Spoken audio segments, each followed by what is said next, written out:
everybody. Welcome to the Inspired by Mystery podcast. I am your host, Sammy Soros, as most of you already know at this point, and I have a super special guest today. This is my friend, Seth Wolfson.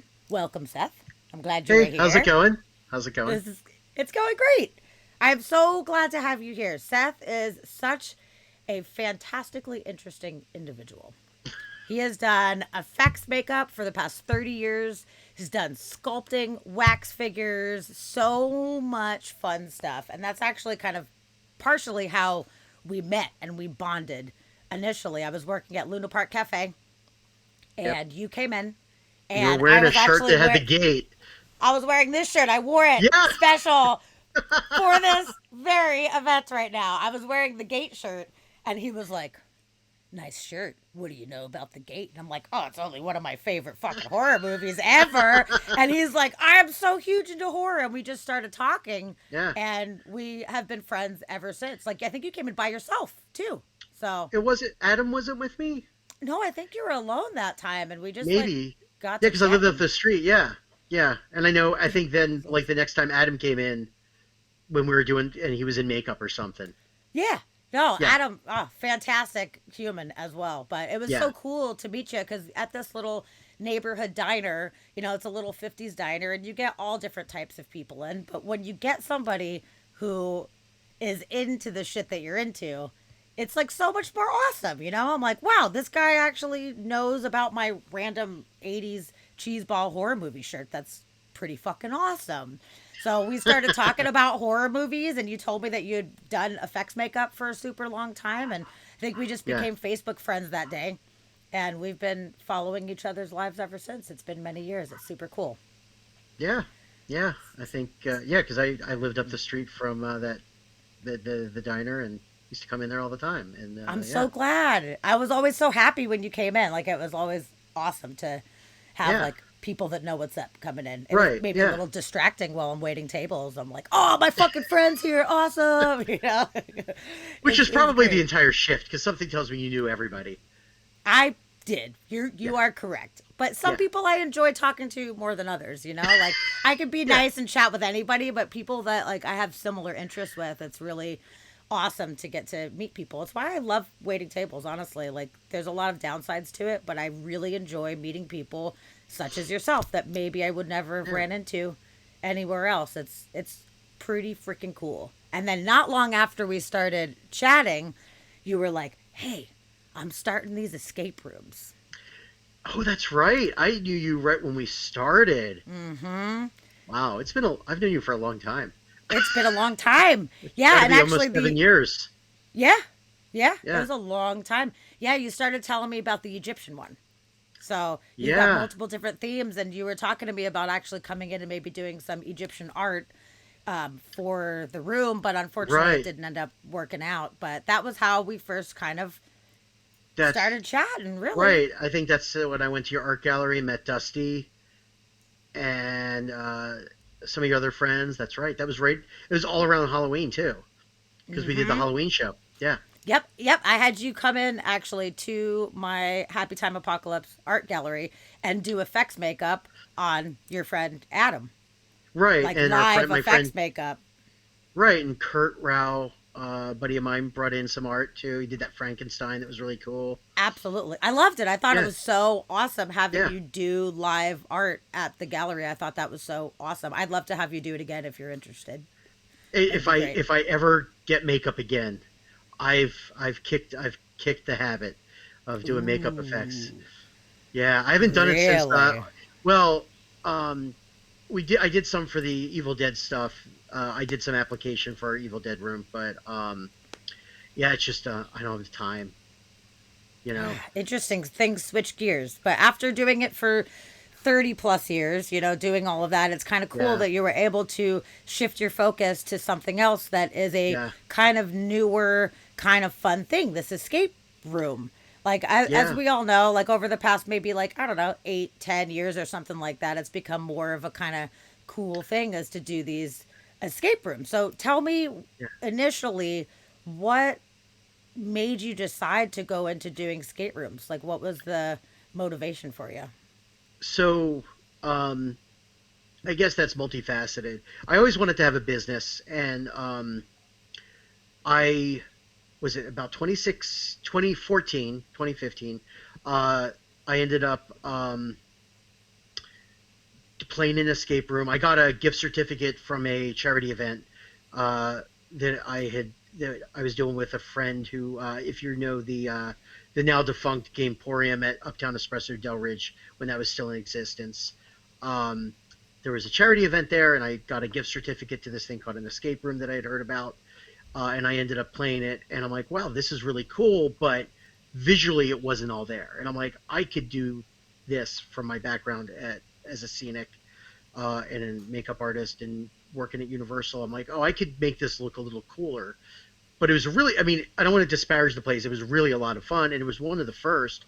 So there wasn't, it was not, um, it was the level of quality that was normal for escape rooms back then. Sure. Though the games were actually better, I think, than most at the time.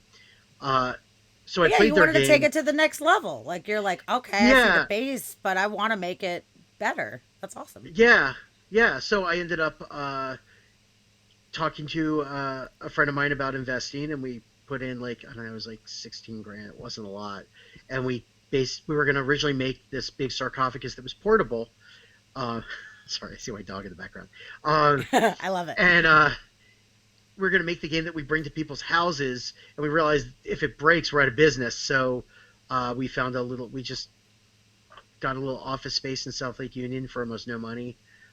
Because we had what people didn't know, we only had 12 months in it max before they tore the building down. So they gave it to us. It was like Oh, the rent was like nothing, and it cool. included utilities. So we're like, let's just see what happens.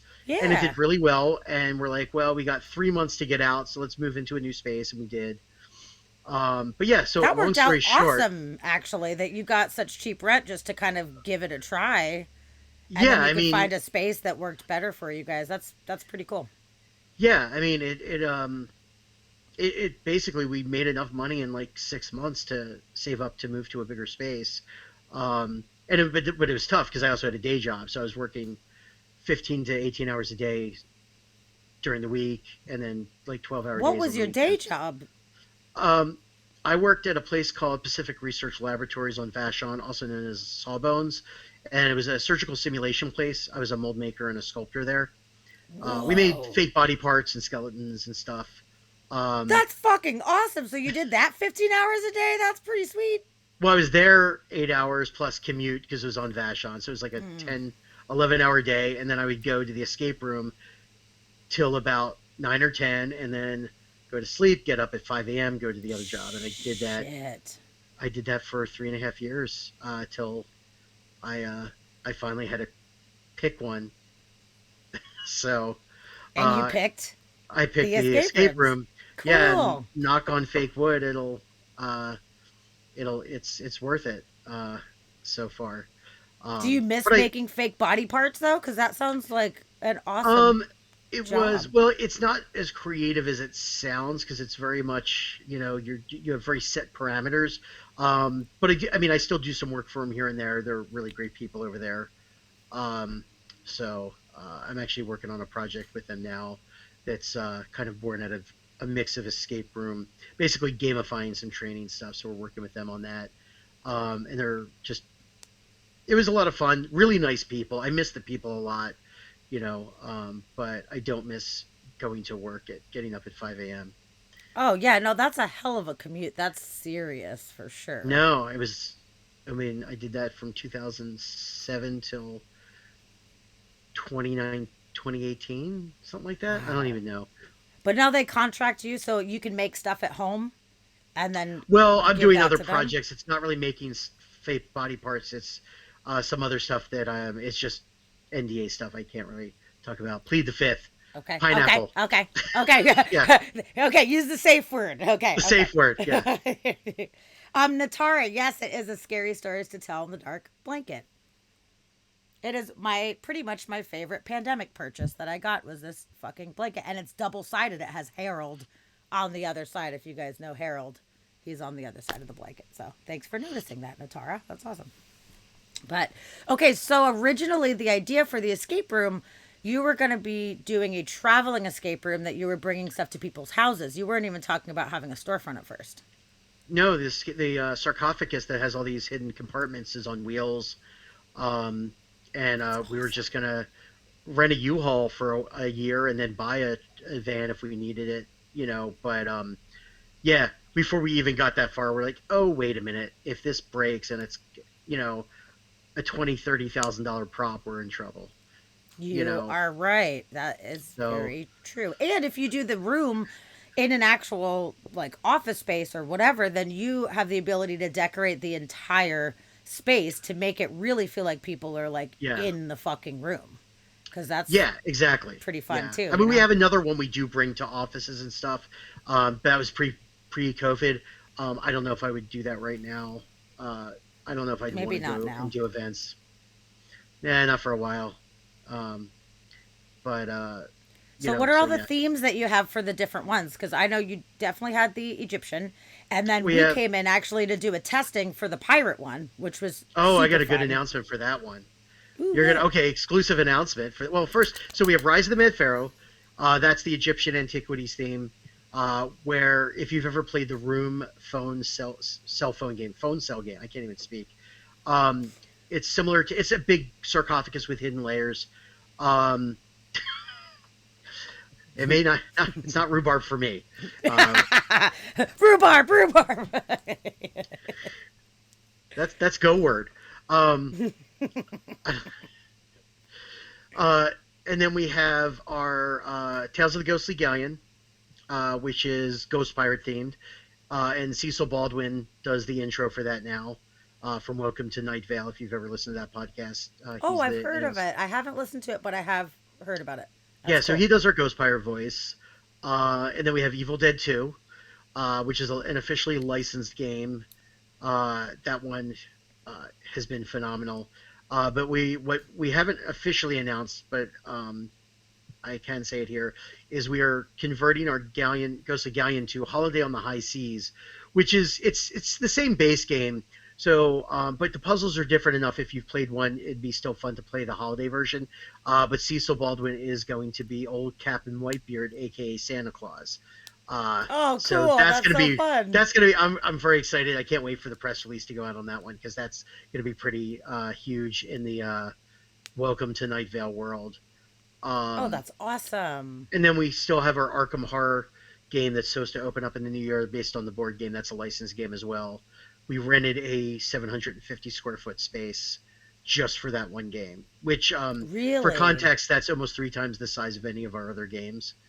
And it's still just an 8 player game. It is yeah, it's going to be pretty intense. I'm very excited for it. Wow. Okay, so Yeah. currently, do you have a office where each room is dedicated? So you have like the Egyptian room and the pirate Yep. room and whatever. You have Yep. that, but this is a Yeah. whole separate space that you've got for this There's a one. whole separate space. It's in the same complex, I guess, but it's like half a block down, like on the other side of Denny. So it's got a different zip code, which is Really? a whole yeah, That's weird considering it's a it's a half a whole block problem in away. itself. Yeah, well, That sucks. we're right at the border is Western and Denny, so Oh we're on man. both sides now. But I'm excited because it's a huge space.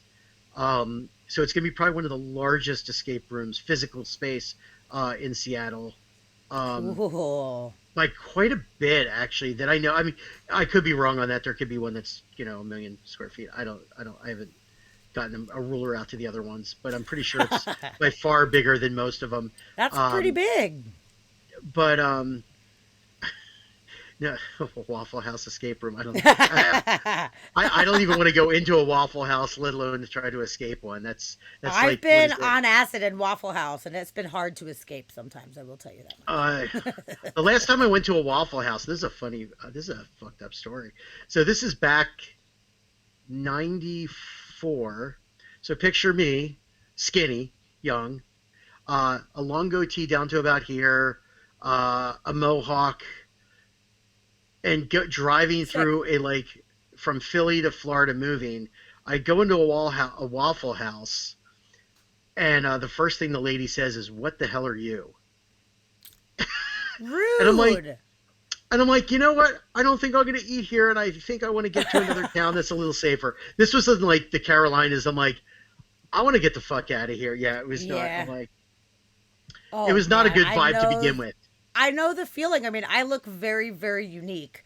So I get a lot of really interesting responses. Me and Dusty were in Louisiana one time. We stayed like Right. out in the bayou and we stayed at this like super cool old plantation and we were looking around for places to eat and there was a Popeyes and we're like, sick, Popeyes, let's do it. We go to this Popeyes and everybody that worked there, they were like, oh, what the fuck? Like, what's up with you guys? They come out, they're starting to take photos with us and shit. They Right. thought we were like so fucking crazy and awesome. Like, they just gave us, I think, free food and loved us. They like sat down with us and we're talking, like, where are you from? What are you doing out here? They had like never seen anybody like Now, us in the now fucking flip bayou, that to dude. 1990. Flip that to 1995 when they'd be like, "Oh, what the fuck is this?" I think we might have to like bring out a cross and burn it on the Oh, yard yeah, here. satanic panic time. Yeah. Especially during that time where everybody was like, oh, the Oh, Satanists are eating children and shit. Bringing it back around yeah. to 2021. Jesus. Yeah. But yeah, that's pretty crazy. Yeah. Well, they are filling. So, um. Put a little ketchup on them, a little salt and Yeah. pepper. Yeah. Yeah. So okay, so you've always been into this. You've always had a really like dark style. You have just always been I've interested been in weird. Yeah. dark horror shit forever. That's Yeah. awesome. I mean, I grew up as a kid. Like Ripley, the old Ripley show was on TV, and I remember watching that as a kid, and big into the Universal monsters. I mean, we used to have the Creature double feature on TV every weekend. Like for in where I grew up, it was Doctor Shock, which is like a pre Elvira type thing. I think every city had a similar version. So yeah, I grew up into like monster movies and stuff, but I was terrified of like I couldn't watch anything with blood in it until I was like 13, 12 or 13. Really? Oh no, I Oh, mean, no shit. yeah. Well, I mean, it's like I was ruined by Jaws as a little kid. I don't know why my parents took me to see that. I wouldn't even take a shower for a month after seeing that. Oh I my was like god. 6 years old, and they're like, "We're gonna go see this movie about Jaw, like the shark, and down the shore." I'm like, "All right, and yeah. And it traumatized you. Oh God, yeah. Was Oh it the yeah. first horror movie you ever watched, or do you remember what the first one is that you watched? I think that might be no, well, I don't remember. I was too young to remember. I think there was I'd seen stuff on TV probably, like the Night Stalker. But I mean, I was really young to understand that. But Jaws was like we probably saw it in the drive-in from what I remember. So I mean, it was just like I mean, that's probably why. Yeah, I would say that's probably where I saw it and why I saw that because like we Okay, was it probably the went at to the go see a drive-in? bunch of other. Yeah, And then yeah, you're like, "Fuck this shit," but I love yeah. it, but I hate it at the same time. Was it that kind of thing? Like you loved it, but it actually just scared the shit out of you? Oh yeah, like someone was just saying they were afraid to shower. Yeah, like I wouldn't go into a pool. Like I was legit terrified, like anyone my age. And it didn't help that my older brother would, have a shark fin that, because they were pretty popular at that point. You know, And he'd fuck with you with the shark fin? oh every place, everybody. You couldn't go down the shore after that with someone that didn't have that. But Oh my god, that's so yeah, funny. that's like the cool thing about being old is I saw all the '80s movies and like the drive-in when they came out. Like I remember I saw Star Wars in the drive-in. Like Cool. and it was a That's double feature with a awesome. Sinbad movie. I think Sinbad's Golden Voyage or something. And I like that was like one of my first movie memories. But Cool. yeah, That's awesome. so anyway, I don't know where So, this okay, tangent so went. once you got a little bit older, then you started really getting into it. So you got past like the initial like horrifying fear of it, and then you started really enjoying like the aesthetics and just did you enjoy being scared at that point, or like how did that change for you? Um, no, I never liked being scared. I still don't. I hate haunted houses. I like to be in them, but I hate going to them. Um, I know a like lot of horror fans that are like that. A lot. Dusty's yeah, even like that. it's like roller coasters. I don't want to pay money to throw up. Like it's I don't not like roller fun. coasters either, but I do Yeah, really love the act of going to a haunted house and being like 360 engulfed in this imagery. Like I love it. I like my favorite kinds of movies are movies where I'm like engulfed in the fucking story. Like I love really epic tales, Dances with Wolves and shit like that, where it's like hours and I feel like I'm part of it. So going into a haunted house for me, I feel like I'm like in this whole magical world. So I love it, Yeah. but I have a lot of friends that don't like the jump scares. They don't like the Yeah. loud noises. Like I I don't. I I don't get like that. it. Yeah. Yeah. So I guess the way it started is I grew up outside Philly in a place called Willow Grove, and there was a camp for kids called Cinekid where you made movies. It was like a movie camp. Um, Cool. That sounds amazing. and my brother had gone there, so I went there, and I started learning about like how movies were made, and I was obsessed with King Kong. So I wanted to. I got a little older, like maybe 12, and I'm like, I want to start doing stop motion. And I had a camera, and I was messing around, and the luxury, the downside of not having the internet. I sound like an old man, um, but I'm with you. you know, And I know. so the downside is you didn't have the internet to look stuff up, but the upside is if you're creative enough, you could go to the library, get a phone book for New York or LA, and like look up the companies that made all your favorite movies. So and there was like magazines like Cinemagic, which if anyone's into old like how to make movies and makeup effects. Before Fangoria was a magazine out of Jersey called Cinemagic, and they're online somewhere for free. Um, Cool. and I called up a guy who made armatures for all the big movies, and I'm like, how do I do this? And I think his name was Ken Walker. I don't know why I remember this shit. And I'm like, hey, I'm 12 years old. I always led with this. I forget. I think my mom or dad said always lead with that because they won't hang up on you if you're a kid. Um, Totally. so I called him up and I'm like, hey, I'm trying to get into this. How much does an armature cost?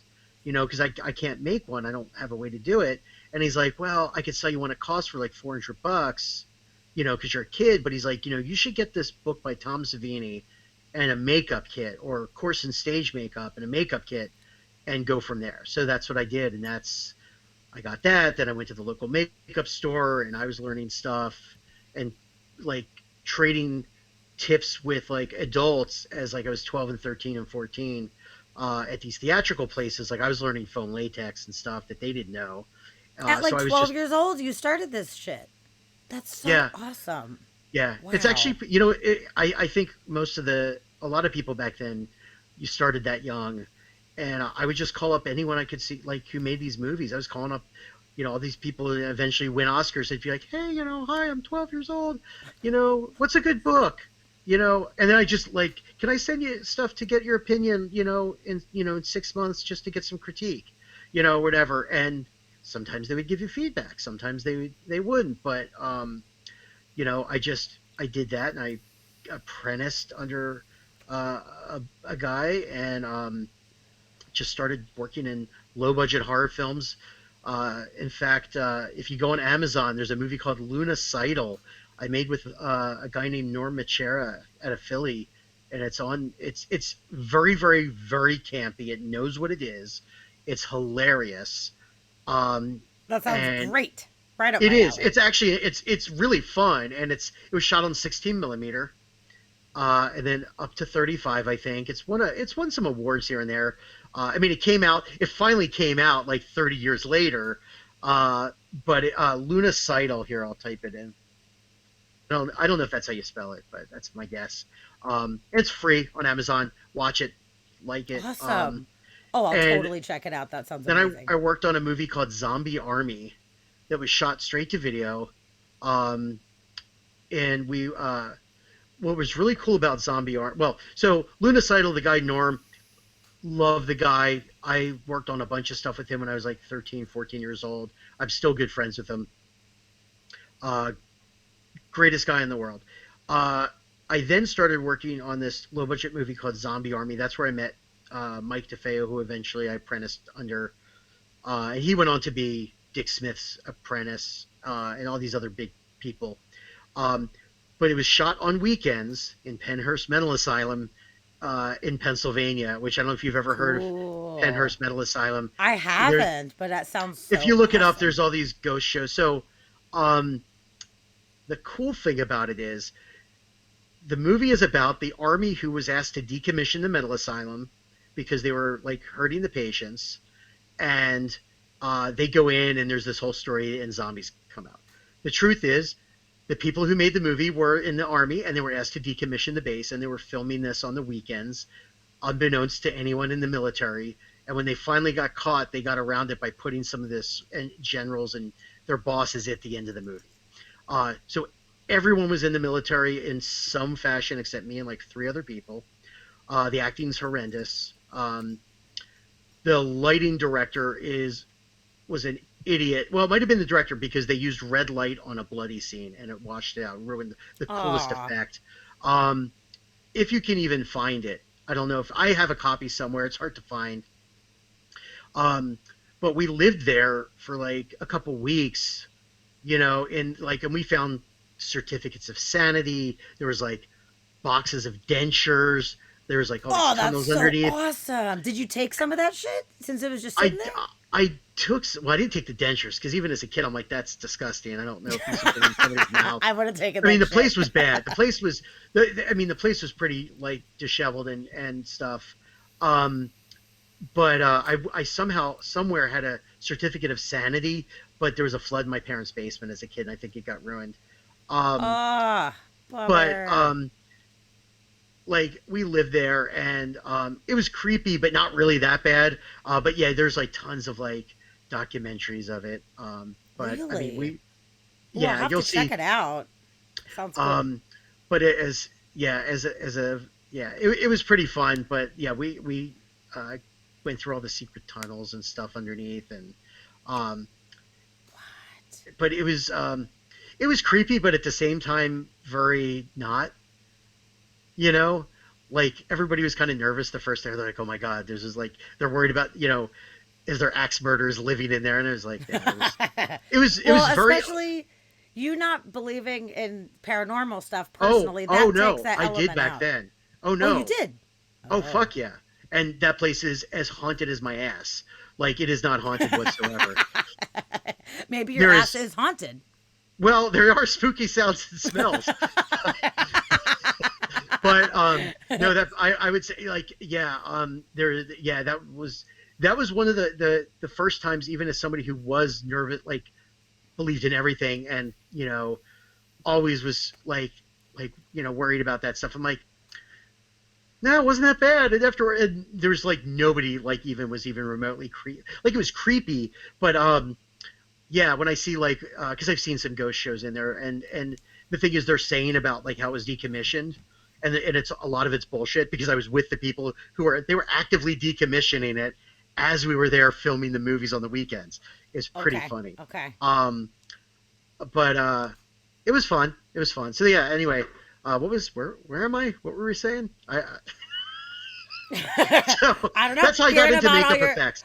That's how yeah, I got all into of your makeup fun effects. movies and stuff. So what did you do for that movie specifically? You were doing makeup Makeup, for the yeah, zombies? yeah. So a guy named Mike sculpted it. I learned how to make molds on that, and run foam latex. And like we were making like miles of intestines by like coating broom handles with paper towels and That's latex. so awesome. We blew up a couple of heads, which was really fun. I Oh, mean, that's so the movie great. was made on like maybe $10,000, maybe, and about half of that went to the makeup stuff. For the budget, it was for the budget, the makeup effects were amazing, but that's all on this guy, Mike. I was just like kind of learning. The guy in charge of the makeup, this guy Mitch, who is a really just a horrible human being.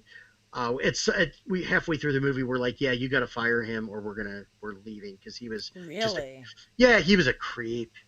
He was yeah, he was not a Mm. safe person for anyone to be around. Really? He was a Oh. yeah, he was a horrible perv, in my opinion. So I don't get sued. I don't know if he's still alive or not. Um, and then That after sucks. that, we ended up doing a movie called The Legends of Leeds, which is a really cool Jersey Devil movie. That we did a trailer basically. Back then, you would make trailers to try to get a movie sold, and we did a lot of really cool effects. But the director and writer, Young Guns was very popular. So he modeled the actors after Young Guns by getting a white dude.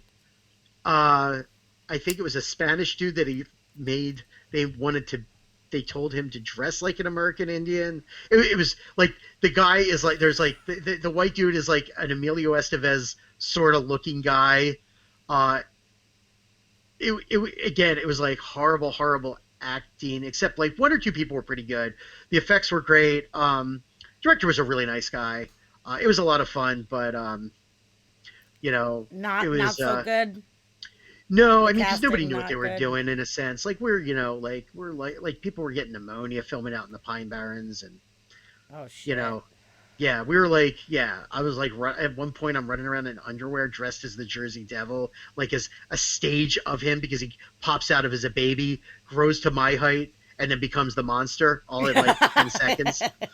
And in the original Legend, he had one hoof, and one foot, which they wanted to do for some reason, which were like, this is dumb. But yeah, yeah, somewhere I think there's photos of that and there's So video of that. there's you running around in your underwear as I the don't think there's Jersey a video of Devil that. somewhere. There's a photo of me somewhere in makeup. Um, but yeah, nothing is Lady Hawk. That I'm just reading these comments. Uh, that's another great movie. But yeah. So and then for just did tons of stuff, and then eventually uh, yeah, taught How makeup. did you get into getting these gigs though? Were you like a contractor that were hitting up people, or did you just know people that were like, "Hey, this guy's pretty I good," or whatever? Well, I was there was only like two, maybe three people who did makeup in Philly, and I Hmm. was young. Like one guy, Jay, who I knew, grew up with, he left and started doing bigger films. I didn't know Jordu Shell. I've only met him a few times. He's a really famous sculptor and artist, amazing, probably one of the best. He was, I think, there for a bit and then left. And then it was my buddy Mike and a few other people, and I just met people at the makeup stores, and that's how young filmmakers would go there and be like, "Hey, do you know anyone who does makeup?" And then that's how I would get gigs. And then I met, Awesome. and then because I didn't really know what I was doing, I introduced the person I was learning from, Mike, into these other people who then hired him to run the jobs, and then he started getting more and more, and it's just kind of, uh, Nickelodeon was still in Philly, so we got to work on some of that stuff. Um, That's so you cool at know, such a young age that you got to do what your passion was. Because so many yeah, people, they want to do all these things and, they end up going and being a fucking, banker or something instead. And like well, you were able to like follow your yeah, heart and get into it at a young age. That's so exciting for you. And that was like yeah, the yeah, the golden age of these kind of movies too. Like all of these yeah, effects now, so much shit CGI that they don't put as much importance on actual like makeup, but you were able to yeah. do If I that I during wish this I went out time. to LA at that time. If I had gone out to LA when I turned 18, like I kind of wanted to, I probably could have gotten in and been doing stuff, and probably would have gotten a lot better. I was okay. I wouldn't say I was great by any stretch. There's too many people that were like much better than me. But I mean, it really was like you had to work hard to get the jobs. You had to really work hard, um, and really know your stuff. And I think YouTube and stuff is good and bad. There's too many choices, and if 99% of them are bad, like there's only a few that are good. So it's like you get people emulating mediocrity or things that are unsafe. At least back then, it's like there wasn't as a lot of choices, so you just had to try and talk to people. Um, I'd go to like Star Trek conventions to try to make contacts. This is before it was cool. Like you wouldn't tell anybody you went. You get beat up. Oh, Yeah, but yeah, that's cool. You went and really tried to like integrate yourself into that industry and yeah. I tried knew what I to wanted. Yeah, sell your shit. But why did you I not was go to LA? Why did you choose to not go where money. like this industry? Didn't have the money.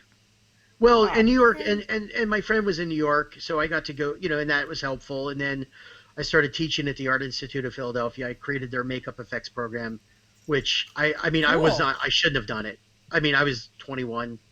I went to find out like that they were teaching it, and I'm like, well, what's your curriculum? Who's your teacher? They're like, well, we don't really have one. So the next day I sent a resume in. I showed up in a suit Oh and tie. shit. I was the only one who did that, and I got the job. Uh, Again, it's just like, I mean, it's just uh, kind of old school.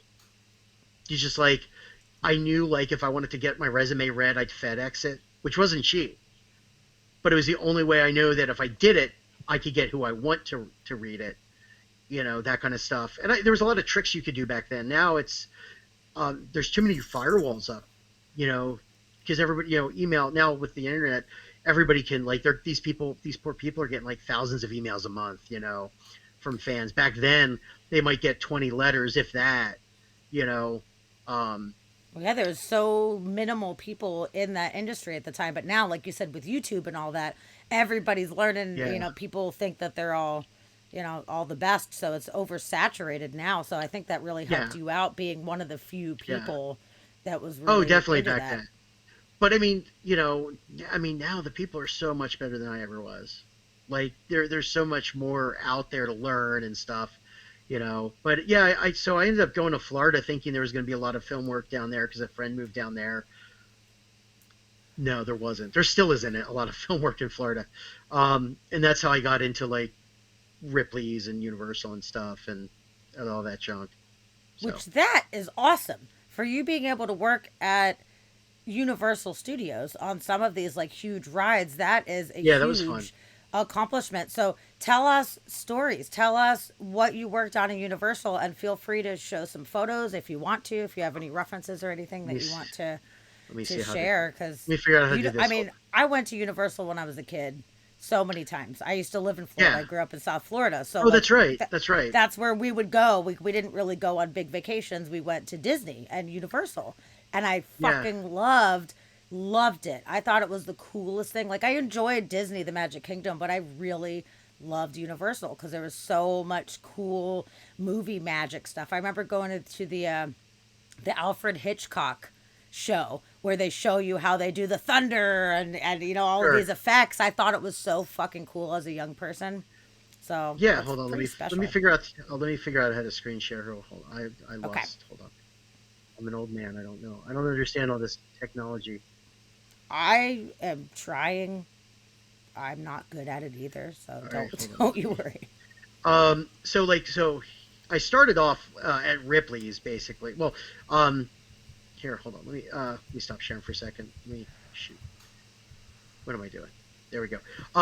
So moving to Florida was an eye opener. Um, so when I went there, there was no work. There was nothing going on. I think there was some sort of strike. The only job I could get is sanding fiberglass in scenic shops.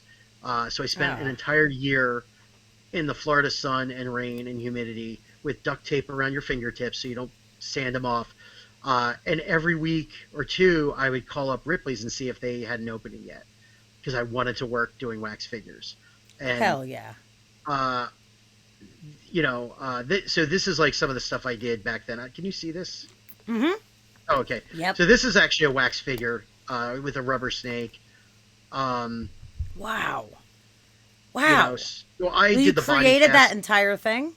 Well, I did the body cast and a lot of the sculpting. Uh, Somebody else paints it. Somebody else does the hair. Um, let's see. This Wow. one was what. This is the first one I worked on. Again, I just did some sculpting on this of the wax. Ripley's was fun. For a while, actually, I just talked to one of my old coworkers there yesterday, who was the boss there after I left for a while. Um, let's see. Oh yeah, that's the guy I was talking to yesterday. We made him into a pirate, and I gave him like a little herpy on his mouth. Uh, That's awesome. that's Barry Anderson as a pirate. How There's all kinds of weird fun. Those are stuff. really good. This So is had I don't you know. worked it with wax before you No, applied that at was the Ripley's? first. No, no, but I did a lot of life casting. I mean, at the Art Institute of Philadelphia, I probably did 500 life casts between assisting and doing them for students with students and stuff. So I was really good at that. So we did a lot of body casts. Oh, this is, if anyone, I don't know if anyone ever read there's some books by a lady named Iris Johansson that did mystery books. This is a fake forensic sculpture that was a fake, which eventually I got into forensic art. Um, but then I got a job at Universal. Well, I did some animatronics for a bit. That's another project.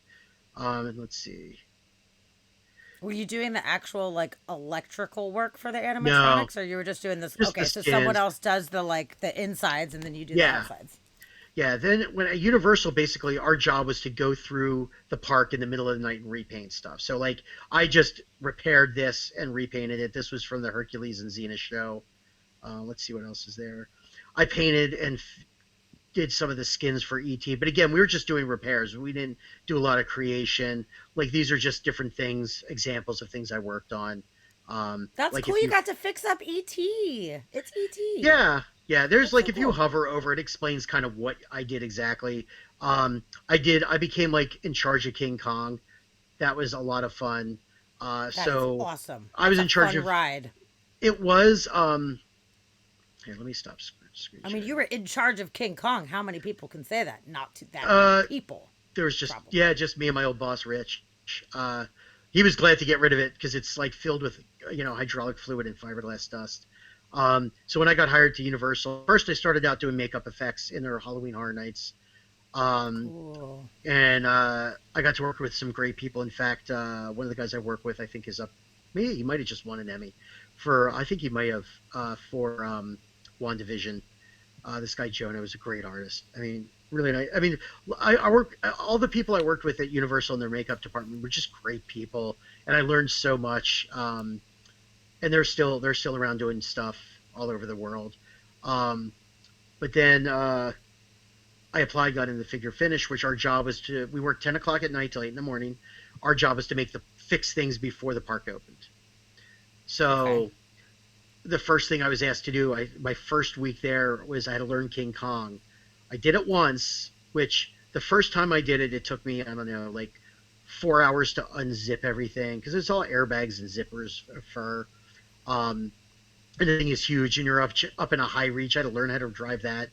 And then like the second or third day I was there, something broke, and they're like, "Hey, you need to get into this." I was like, nobody else was around, and I'm like, I'll try. I've only done this once, and like I had like the big bosses from Universal down there, like ready to open. They're all mad, and I'm like, I'm doing the best I can. I've only done this once, and luckily my boss at the time, this guy Dale showed up, and he's like, just give the kid a break. It's his first day. Like he's doing, like nobody could just deal with it, And it took me like 6 hours to put it back. By the time I King Kong went away, I could unzip it in about 5 minutes and put it together in 10. Like Awesome. nobody, yeah, it like I got it down, to a system. But that was a lot. That was I hated doing it, but it was fun to work on. At the same time, I love driving a high reach around and going like 50 feet in the air and What did you uh, have to do though? Like when it's like unzip the something first. fucked So up with Kong, what do you have to do? every week they had every day they had to inspect a different arm, and there's three arms because they're considered cranes. There's all these like safety legalities, and Universal's pretty safe. Was like pretty safety conscious. Um, and so I'd have to undo the fur and then the airbag muscles because that's how it got the shape. Is this giant airbag? It's very ingenious. And then like sometimes the hand would hit a tram and break the hand. That happened all the time. So we would have to learn that we'd have to pull everything off, fix things that ripped. All the hydraulic fluid and the humidity would make things disintegrate. So we're constantly Hmm. refixing things and repainting it, climbing all over it, taking the face off, climbing up That's so inside. awesome. You had to be up inside it sometimes while it's running, and that's scary as fuck because there's only a few places you can be safely. One Oh time I was in it, shit. and somebody hit the wrong button and started smacking the high reach I was in, and I'm like crouched down, and I had to jump onto the roof of a golf cart. It was Oh my hilarious. god, you almost got murdered by King Kong. Yeah, pretty much. And it was all because this Holy one guy shit. was a dummy. I mean, it was an accident, but it was because he was like working two jobs and was like literally, he was one of those people who you would regularly fall asleep standing up, especially on night shift. I mean, There were secret nap places all over that place. There's one guy would sleep inside the monkey even when it was running. Oh my I worked. God, no way, dude. There's like I guess I can actually talk about this stuff because I don't care anymore. Like there was I don't I some of these people might still work there. I won't mention names, but I worked with a guy who slept more than he worked. Like I shit you not, out of a 10-hour day, he probably slept 8 hours, and then would What the go and do some fuck? other. Yeah, like The the bosses way. didn't realize he was missing, like when they needed him for things? Nah, I think they did, but he had a good personality. So the way it would work is you'd go into work, um, you'd you get a list of anything that had to get done. So you then go and take break, and go to the commissary and get food. Uh, and everybody did this. You're not supposed to, but everybody did. Once everybody's out of the park, then you go drive around, look at what you did, drop all your stuff off, or then you look at what you have to do, go take break. Um, and sometimes so the trick was, is you would take break, and every building break at a different time, roughly. So you'd go break to break, and you would hit them on their break, hang out, and ask their bosses, like the leads of the building, oh, what do you need tonight? So, and then you take your break with them, and then you go to the next building, and then you'd go and watch, Andy Griffith for like a half hour, and then, so what I would do is I would then go fix everything real quick, and then just like drive around in circles and go hide out. That's what everybody did, because there's nothing to do. Like you would do everything you have to do. Like you would go through and look for stuff to fix. Otherwise, it got really boring. But I mean, there's some people they would go and sleep. There's one spot in if you've ever been to Barney, do you know the Barney ride? The Barney tree, I don't remember that one.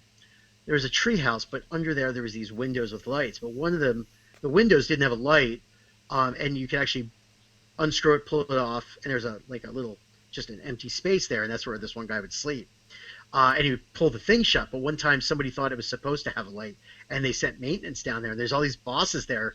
Everybody's worried, and the guy looks in the tech, and he sees this guy sleeping, and he's like, "Oh no, there's no light in here." He closes it back up, Oh so he wouldn't man. get fired. Yeah, because he would have gotten fired. Um, Shit. yeah, there was a lot of sleeping. There was, um, there was a lot of, there was a lot of stuff. There was a lot, like there were some really good people. There were some really horrible people. Well, Um, at least it wasn't like super intense for all 8, 10 hours of your shift. At least you weren't like being micromanaged immensely. Not towards the end. That's Towards good. the end, when every 6 months to a year, they'd like fire the person in charge of the park and bring somebody else on. Some idiot who decided they wanted a promotion till they got fired. It was like kiss of death. We had some great park bosses, and then eventually we had some jerks, and you know, uh, yeah, it was like one of those things where as soon as you got to management, your time was on borrowed time. Ouch. Um, But yeah, it was a fun job. I just got burned out, tired of working night shift after like 7, 8 years. Tired of fixing the same thing because there's never time to fix it right. Um, Damn. So were you you know, mainly like the Kong guy? Did you have like specific things that you were like I was responsible the. for these main things? I mean, everybody had their little like their specialty. Like I would do airbrush painting of like repairing like figures and stuff and painting skins a little bit. Somebody else was really good at murals. Somebody else was good at fiberglass. You know, we had like like I would do Men in Black, Kong, a little bit of ET, Barney, which everybody hated, a Sounds few terrible. others, Terminator. You know, Oh, Terminator! You worked on the Terminator yeah, ride? yeah. Cool. Oh, That's awesome. it was a cool ride, but everything broke in it constantly, and everything was just like poorly made. Like it was well, the people who originally made it did an okay job, but the materials just didn't hold up to the environment. So it would break a lot, and then there was like they didn't have molds, and or you didn't have time to fix it right. You know, it Jaws just too, got right? You worked on the Jaws ride? only a few times. I told them I couldn't swim because I didn't want to work on it. I lied. I could swim like a fucking fish. I just hated. I just did not want to work on it because it was very slippery and dangerous. People would get hurt there really bad all the time working on it. And then, so the boathouse you go through in the Jaws ride. Mm-hmm. So um, there was. what do you call it? There was like, so you would go through it, and sorry, I'm like trying to make sure I don't lose the chat because you told me not to lose it, so I don't want to lose it. Don't lose the chat. Um, so you had to walk through this thing up there was like a walkway over the boathouse to get to the other side to do whatever repairs. But it's Florida in the summer at night, and there's only two lights there, right there. So guess what? You get thousands of millions of spiders. Like, And yeah. So mosquitoes, I'm imagine a sure. walkway where you had to almost crawl not to be in with the fucking Black Widow, all that stuff. I just I went up there one time. They're like, Ugh. "Oh, you need to go there." I just looked. I turned white as a ghost. I'm like, "No,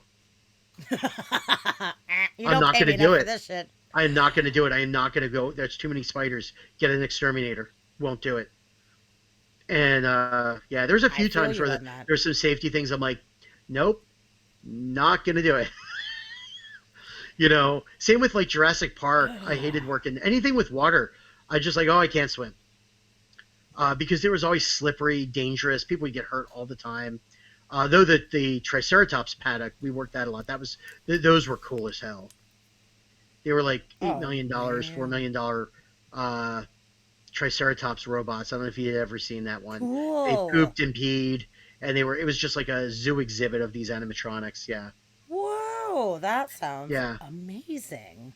yeah. You know, I find it interesting that Jaws was the first movie that really spooked you, and then you ended up working on the fucking Jaws ride. Oh, it was horrible. And King Kong was my favorite movie, so that was Really? actually yeah. Oh yeah, King Kong as a kid, my favorite movie ever at the time.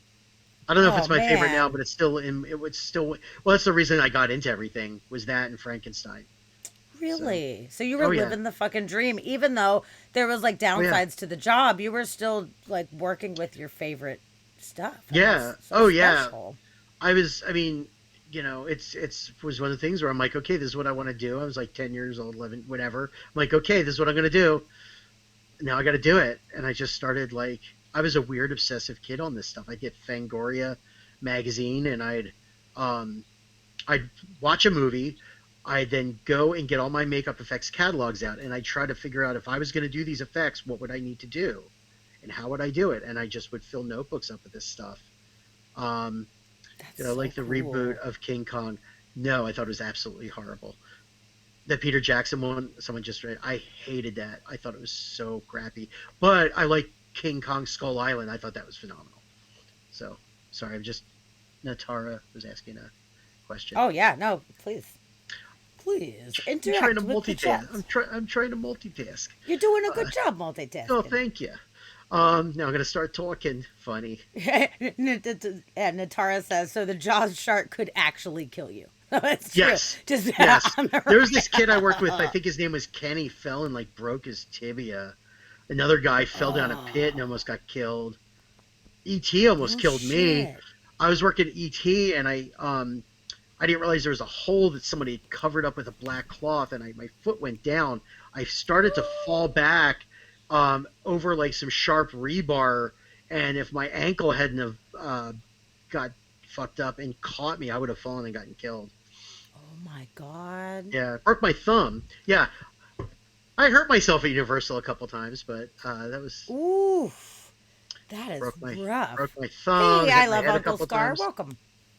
Wow, that's crazy. Did you Yeah. get paid a reasonable amount of money for this job? Like, was it pretty good Yes for the and time?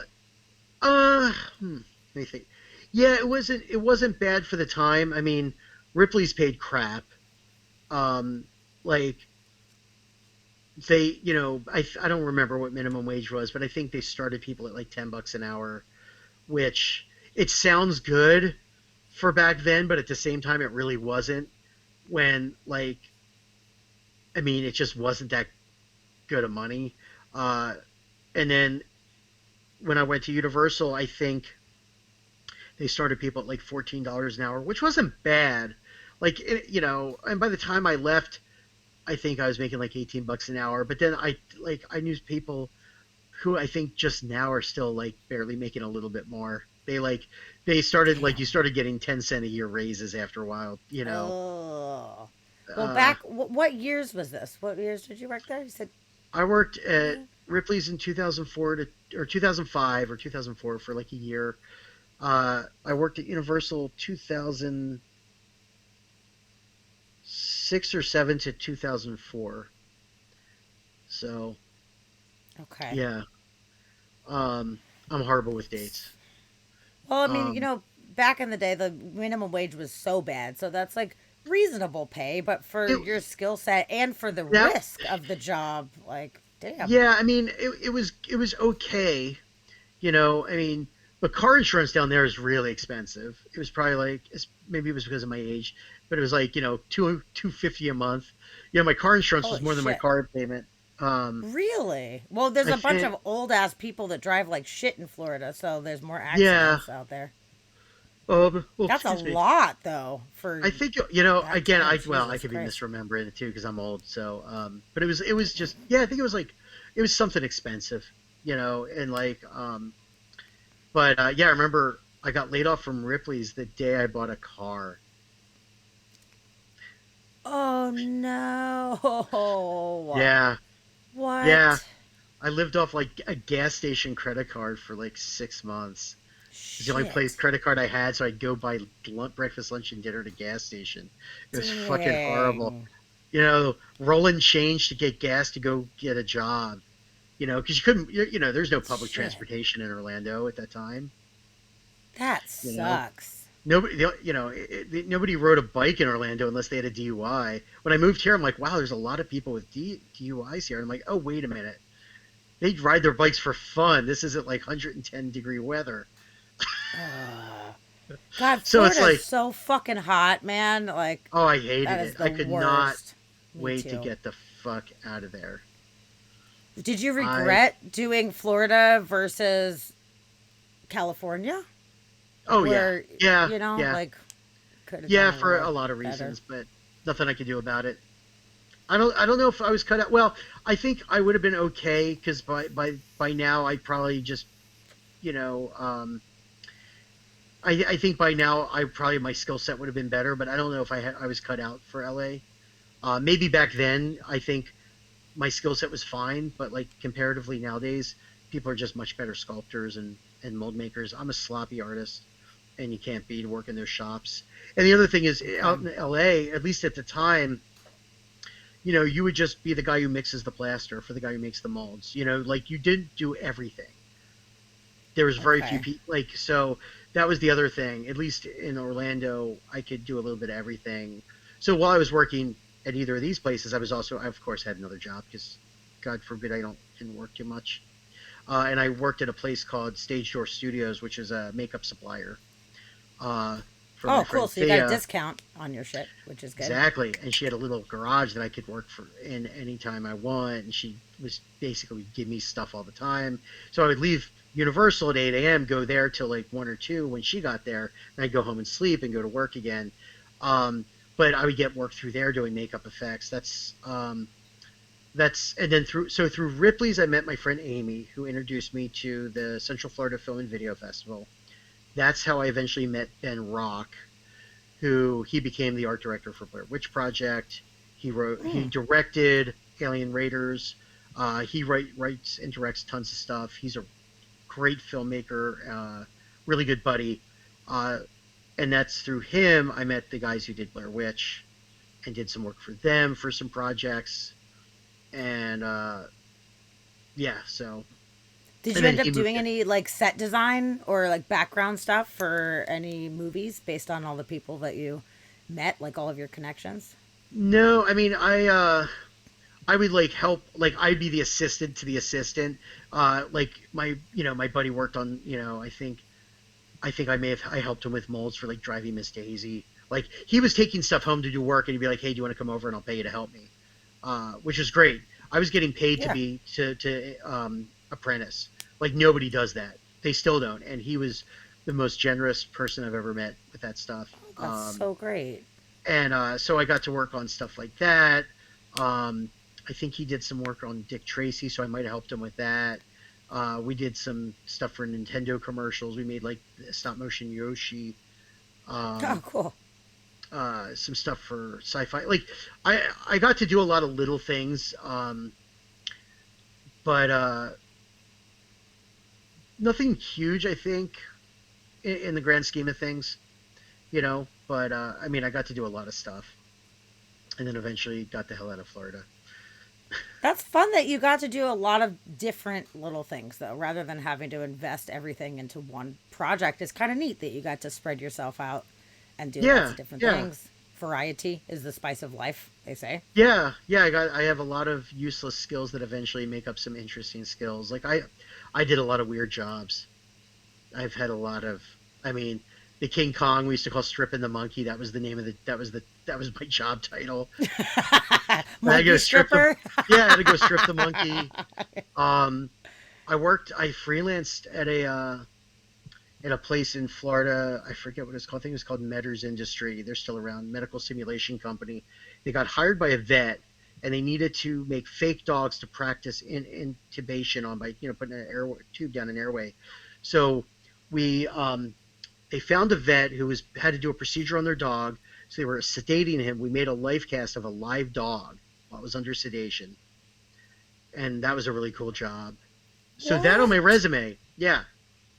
Wow. So, and that was a really cool project, and they were really nice people. I still, so that project being on my resume helped me when I left. So I ended up leaving Florida, um, and what did I do? I left Florida, moved to New York to teach makeup effects at a beauty school out there that was like down right next to the Empire State Building. Did that for about a year. Fun. That paid really shitty. Actually, it turned out. Um, and then we ended up leaving, and it was, but New York was okay. I never saw any of the sites. All I did was work, and it just, Oh, I don't that's too know. bad. I just had stuff going on. I just wasn't in the headspace to really do much. And then I moved to Mississippi for a year, ugh, and worked at Mississippi. What on earth was in Mississippi? a medical prosthetics place where um, I cannot, for legal reasons, say much about it, but we did some really cool, realistic stuff. But that's all I can say. The worst. I worked for one of the worst people I've ever met. And Now I'm intrigued. Now I want to know. Dang it. I can, yeah, I got to plead the fifth on that. And Totally then understand. what did we do? Then we moved to back to New York. I got a job at another medical place, medical prosthetics place, doing realistic fingers and feet. And again, that's when I realized I would never work for a medical prosthetics place again. Some of the people that work there are great. Most of the owners I've met, all four of the ones I've ever worked for or met, they're just horrible people, just playing the system to make insurance money off people. Ah, that Um, sucks. That yeah, sucks. yeah. Or the last guy I worked with, he just was like a wannabe mobster. I thought it was very weird. Um, and I just basically I refused to sign a new contract, so I left. And then that's when I came out here. Um, It's too wrote, bad. yeah, did forensic sculpting along the way. We Oh, realized, yes. yeah. Explain about forensic sculpting. What is forensics sculpting? Because Um, it sounds badass. so it's basically there's specific depth markers you can make. Basically, it looks like little erasers on a skull, and then you can fill it in with clay. And if you do it right, you can figure out what someone looks like to a point. I mean, it's not it's relative and accurate enough that a relative may go, "Oh, that person. I think that's someone I know," and then they can do DNA testing or dental Wow. records. So I Just remember, from the shape of the skull, you can determine what their yeah, facial features look like. yeah. Oh, So I saw it on Ripley's as a little kid, and I'm like, I always wanted to do it. Like I thought it was the coolest thing. And then when I was that's living in super cool. Florida, I saw something in a magazine. There was a workshop in I think it was Oklahoma. So I went out to Oklahoma and I took this workshop, and then it was amazing. And then when I was in Mississippi, I had like a lot of time because my wife at the time was still in New York, waiting for them to get to Mississippi. I had like 6 months before they could get down there. So I decided and I've become friends with a lot of people in the field. There was no real work in it. I mean, when I was in New York, I did one case that they think was a serial killer victim. That serial killer was in jail already. Um, so the way the depth markers, there's I forget the doctor's name offhand.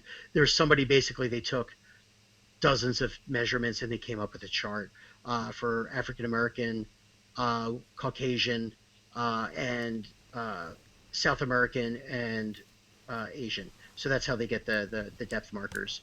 Um, the way they get weight is just by the clothes, or there's some maybe wearing on the heels. Um, I was just answering for Dusty asking about the markers. Um, but there's a lot of really good books on it, but there's none really for like the art side of it. So I'm like, you know what? I'm bored. Let me see if I can do like a how-to manual that's more for like kids if they want to do something fun, you know. And I just put together like a step-by-step how to do it in photos, more for like teens to do, for like $100 of materials, you could try it and have some fun with it with a skull. Like nothing That's really science. cool to help Yeah, teach kids how to do it, though. That's awesome. and it did okay. You know, I made some money off it, not much. It was okay. I don't know why. I always try to do things I probably am not ready to do. Um, but the Just guy who did winging the it. depth, I like it. yeah, the guy who came up with all the depth markers, he gave me permission to do it. I had some really nice. I forget the guy's name. The one that the Silence of the Lambs, the real detective that there's like one of them that was based on him. Some of his stories. He was a fan of the book. I forget. Awesome. There's so, but I mean, it was kind of neat. You know, it. I think I sold like 100 copies, 200 copies. Cost me nothing, and it kept me busy for 6 months. Um, but yeah, Did you do so anything for museums, or did you want to do anything for museums to try to recreate like some of these I old could never get it. archaeological finds? I could never really get a foothold in there. It's That's hard. too bad. There's like sort of like you have to join some organizations. I'm just recently joined one for another project, but um, yeah, I tried for years. That's really what I wanted to do is get into museum exhibitions. But a lot of times it's people that have been there when they get there, they don't leave. You know, Sure. How specific is it though? Like when you're trying to recreate somebody's face, like you were saying, there's kind of a chart that they make, so you know, like depth wise, like based on the race of the person, they're probably going to have this much depth in their cheekbone area yeah, or chins or whatever. yeah. The things that are tough are there's ways to measure like they if they have the little bone in here still, you can do that. Um, but you never know eye color or hair color. That's why they're usually if you ever see the photos, they're almost always in black and white, and that's because they want to take out hair color and eye color because that can be a distraction and uh, somebody could accidentally be thinking, oh, that's not my kid, but it's because you put the wrong color wig on it. Sure, that So absolutely makes sense. they wouldn't do glasses unless they found glasses with the body. They wouldn't know Okay. hair color unless they found hair with the body. Um, and but nowadays they do it all digitally. They just Totally. get the, Yeah, I've seen like some like old Egyptian mummies and stuff like that where they're trying to recreate their faces there's some great, digitally. yeah. What's his name? This guy Joe, I know. I met him in one of the classes. He works, I think, for the Center of Missing Children in the FBI or something, and he does all the recreations all digitally now. I mean, most of the people in that field are super nice. There was a really well-known guy in Philly called Frank Bender. That dude was a dick. He's dead now. But I remember calling him up uh, in the '90s, asking him about it, and he was like, "Oh no, there's like he's like, no, you just have to know the depths." Like he was lying about everything because he Hmm. didn't want anyone else doing it because What he the was the hell? only. There was only two people who did it. It was him and this lady Betty Pat Gatliff, and they would get like 2 grand a head. So he was trying to get all the business, and he was just a dick. And I think he was mad that she was teaching classes, and she was like the nicest person in the world. That's Um, you crazy. can actually there's a place called Franz Casting if people want to get into it, like France, where you can actually order a skull, and they have the photo of the real person in an envelope, so you can check it after you do the sculpt. Um, Oh, that is so cool. Yeah, yeah, because you can get the depth markers online and stuff. They're not hard to find. The skulls are like $200. They're really high end quick casts, but it's really cool. You know, That they'll is just tell you the race, awesome. the age, and that's it. And I did another case in Mississippi while I was there, um, but it was one of those things where I was when they realized the person who gave me the case, this old ex sheriff there, I forget his name.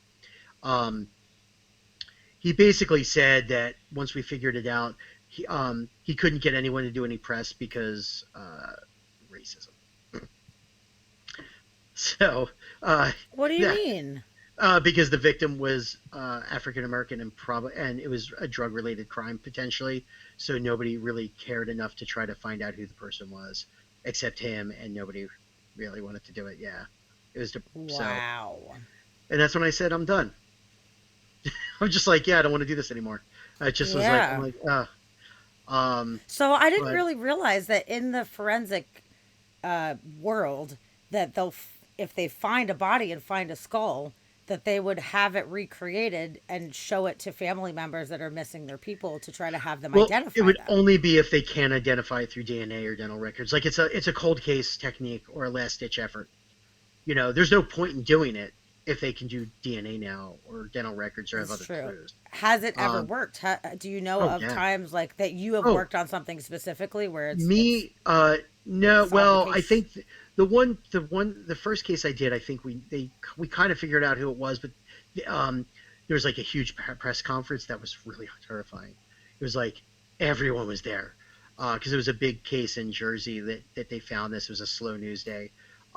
We think we narrowed down who it was, but again, it was a because it was a prostitute. Like once the thing was on the news once, it wasn't interesting enough to people to really pursue it, and they thought it was the first unknown first victim of a serial killer that was already in jail.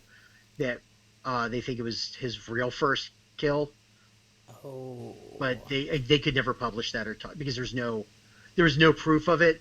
This is just the cops talking with us and saying, "No, this is what we think." sure, sure, sure. Huh. Um, What a but yeah, cool, interesting thing to be a part of, though. Like, I think that's yeah, I like awesome. weird. I like to do weird things that nobody else has done. That's Yeah. that's always been like I want to. It's better to be that one of 100 people in the world than one of a million. Like wax figures.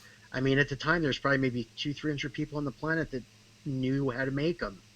You know, I mean, there's it's still a very probably unique thing. I mean, right. at this point, I Yeah. can't imagine that there's that many people that do it, especially because you think about Ripley's and all this stuff. Like, they already Right. have the wax figures. So, how many new ones are they really needing to do on a constant And now basis? they just scan people and print them out, and then make molds and put them in wax. Yeah.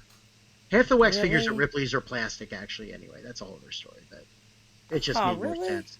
Yeah, it made more sense. So, it's plastic based and then they just kind of cover it in wax to make it look like it, or it's just No, they're just plastic? plastic. They did wax, but sometimes they would do plastic. They didn't tell people that they were plastic or nothing. But Ripley's was cool. I mean, we where we worked at the secret lab, there is the warehouse of all the artifacts were there. So like I remember walking in and there's like a big meteorite on the ground that was huge, like probably like 2 feet, 3 feet off the ground. Sweet. It looked like pure nickel. Um, all kinds of cool stuff. There's a wax figure That's of me, awesome. plastic figure of me in Jersey where I modeled. I will No not. way. Yes, it is a. It's. I don't think I have a photo of it, but it's Dang a it. gypsy who had a big pot on his head with a baby in it because he was so happy What he the had a kid that fuck? he danced for 24 hours with a baby and a pot on his head. I don't know what the story was. We made some of the fake big footprints that were supposed to be real. We made those. Um, Oh, really? yeah, Shit.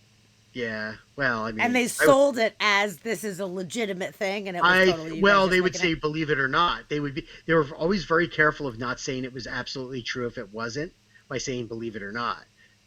You know, yeah. Um, Okay, they were okay. pretty. I mean, they tried to be as realistic as possible. Trying to think some other good Ripley stuff that we had. Um, man, I can't. It's been so long. Um, yes, we faked some of them for their displays. Yeah, yeah, go fit. Yeah, if anyone is a big Bigfoot fan, look up the podcast Monster Talk. It's my favorite podcast. Ooh, It is a scientific look at monsters. So they will shatter your realization on a lot of stuff by proving things are most likely not real or what they were. Like they tracked down the chupacabra to who created the myth and why. Like I forget the guy who did it. It might have been Joe Nickel. But they were able to trace it down to somebody who saw a TV show. Like they they know it. Like they really? yeah. That was big back when I worked there too, is the chupacabra. What is this one called? Monster Talk podcast. I love it. Monster Talk. Is it on Spotify? Do you know? Yeah, yeah. I Oh, mean, I'm gonna it's find it right now. they do tons of stuff on Bigfoot. You know, I mean, but anything you could think of, like, you know, Following. yeah, because they have like anthropologists that have been on like the Searching for Bigfoot TV show. Uh, one of the I don't know if she was on the show or just a consultant. She's one of the main moderators.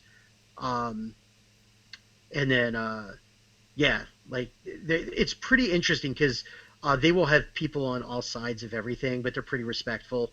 And most of those people will come back. Even they had oh, what are those books called? That like the UFOs or the it's like these old books from the 70s that I'm Oh, sure the you have. the mystery. It was like a But it was black a ones, and they all had different mystery things on the front of it. I yeah, and it was totally like have a some it of was that. I forget the name of it, but they had like the guy who put together one of those who didn't realize how popular it was up until like a few months, like 6 months ago when they were Oh, asked no to do the way. show. Yeah, like because it was like they were just pumping these things out. Um, My grandmother had the set, and I would look at them all the time when I was a kid. I yeah. loved them. And after she passed away, I went on the bookshelf and I Oh no, you're thinking took the one or two. Campbell ones. I think maybe the the Joseph Campbell ones. This is Oh, I don't know. this is even older. I can't think. I mean, check out the I'm podcast. I mean, it's curious. pretty cool. Okay. Like they do episodes. I mean, they're gonna when you find out, you know, about the Patterson Gimlin film, it'll break your heart if you think it's real, because they know who made the costume. I know who made. Shit. Everybody knows. Yeah, I yeah. It was Okay, so what's it? that being said, I'm curious. Yes. What do you think of cryptids as far as Ooh, I love. Well, I love them. real or Real. not real? Well, I mean, it depends. Like the thylacine, there's been no proof of it actually being sight. There's actually, again, I was listening to Monster Talk, and there's recently someone said they saw it again, but they proved that the guy was full of crap. You know, like the Tasmanian tiger, like it existed. We know this, but it has I think the last sighting was in the 70s that was proven. Um, uh, but I mean, like Bigfoot. I mean, I think if we would have found bones by now. Um, and, See, I've thought about that, and you might be correct, but there is an idea that maybe they actually bury their dead, and if they bury their dead, you'd then still find bones, though. You'd find I mean, bones. if you're digging around in the middle of the forest, I don't know. But I it, can't say for yeah. sure if it is real or not, but I think if they were to bury their dead, then the likeliness of finding But any I mean, bones. I guess, I mean, I used to. I think part of it is, at some point by now, the world is so populated, we would have had video of it. Um, at this point, and they even in the show they talk about like people thought it could be, primates from South America that have been mislabeled. Um, Most likely, I think a lot of times it's bears with mange that people see, or people just faking it. Like, um, but yeah, I mean, I think Bigfoot. I wish it was real, but I seriously doubt it at this point. I think at this point we would have had some proof. I mean, there's people that think it's aliens, interdimensional aliens. Um, you know, someone just that's funny. Someone just put in interdimensional as I was Yeah, saying yeah, that. I yeah, just totally. I just heard it. There's a term I never heard called weird washing, which is where when people do these reports, they remove the extra weird stuff about the people that are saying they've seen things, and that's like they were talking about some UFOologists who were like they forget to mention that these people are also promoting like weird space poltergeists and runes in the sky and stuff. Yeah, Okay, there's so try yeah, to so make them seem more credible when they're not yeah, actually so credible I people. mean, but I don't know what other cryptids are there really. You Mothman is know, my favorite. I oh, am very intrigued by the Mothman situation. I don't know enough about that, but I know there's an episode where they get into the details of it. Uh, You I should mean, totally watch that one or listen to it or whatever because I don't know, there's so much interesting shit with the Mothman and I can't say one way or another, but there is a lot of very credible witnesses and it happens within a very specific period of time and oh, then you all of know a what? sudden it fucking I, stops. oh, you know what though? They did. Oh, they. I forget. They may have actually proven it too. And again, like you should listen to the show. There is a certain type of owl that is huge and looks like it could be almost humanoid, uh, and it's very luminescent. And I forget what it is. Um, and that makes up for a lot of things like the Mothman, um, and a Maybe few other so. cryptids. But these fuckers that people are seeing are like 8, 9 feet tall, which is Well, crazy. they look. I mean, these things are. Well, some owls are pretty darn huge. They're like 3 4 feet tall, and then you add wingspan. Um, True. but again, they talk about. I mean, again, they kind of talk about like perspective and stuff. Uh, Nessie's also one of my favorites. Somebody saying, but again, the is it the dentist photo? I think it's called. Uh, where the What's famous that? so the famous photo of Nessie, right? You've all seen it. Everybody's seen it. Mm-hmm. There's a shot where you realize it's only this big. It's the dent. I think it's called the dentist photo. Like Why would it be called the dentist photo? I think the last guy's name was dentist or something. Oh, I think that's. I weird. could be wrong. I have I have a memory bank. Like now, I want to search it, but I'm not gonna. Someone else will do it. But like so, I mean, that's kind of the thing. It's like Amityville Horror was, was some con men. It was what's his name and his wife and the realtor. Uh, like the whole DeFeo? Amityville. Oh, Uh, or the people that moved in afterwards. Not the no, guy the that whole did the killing, the people afterwards. no, there was no killing. That was all a lie. The whole thing was a fake. It's The who there, murders was fake? I think so. I'm almost positive. No. The No whole way. I think Amityville horror he was in prison for that shit. was he? I know the whole Amityville and Yeah. and the house, everything was fake. I don't even think it because it didn't nothing happened at that house. It was like it was like the realtor, the homeowner, and those two Ed Warren and stuff. I think, and his wife. They're in all the movies now. They were all Mm-hmm. faking it, and they got caught. Shit. Well, Yeah. that's fucked So up. this is the kind of I believe so that the murders were actually real, but then the sensationalized story afterwards, yeah. you know, If you want you really never know. cool murder stuff, look the Little House on the Prairie.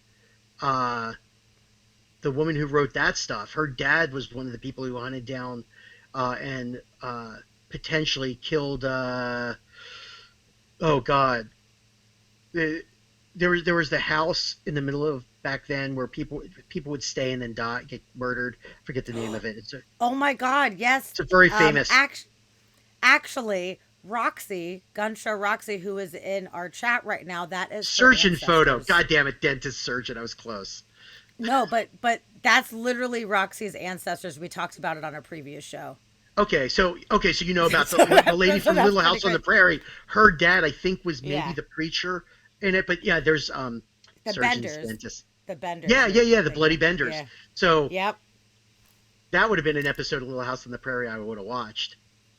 Um, Totally. yeah, so I used to believe in all that stuff.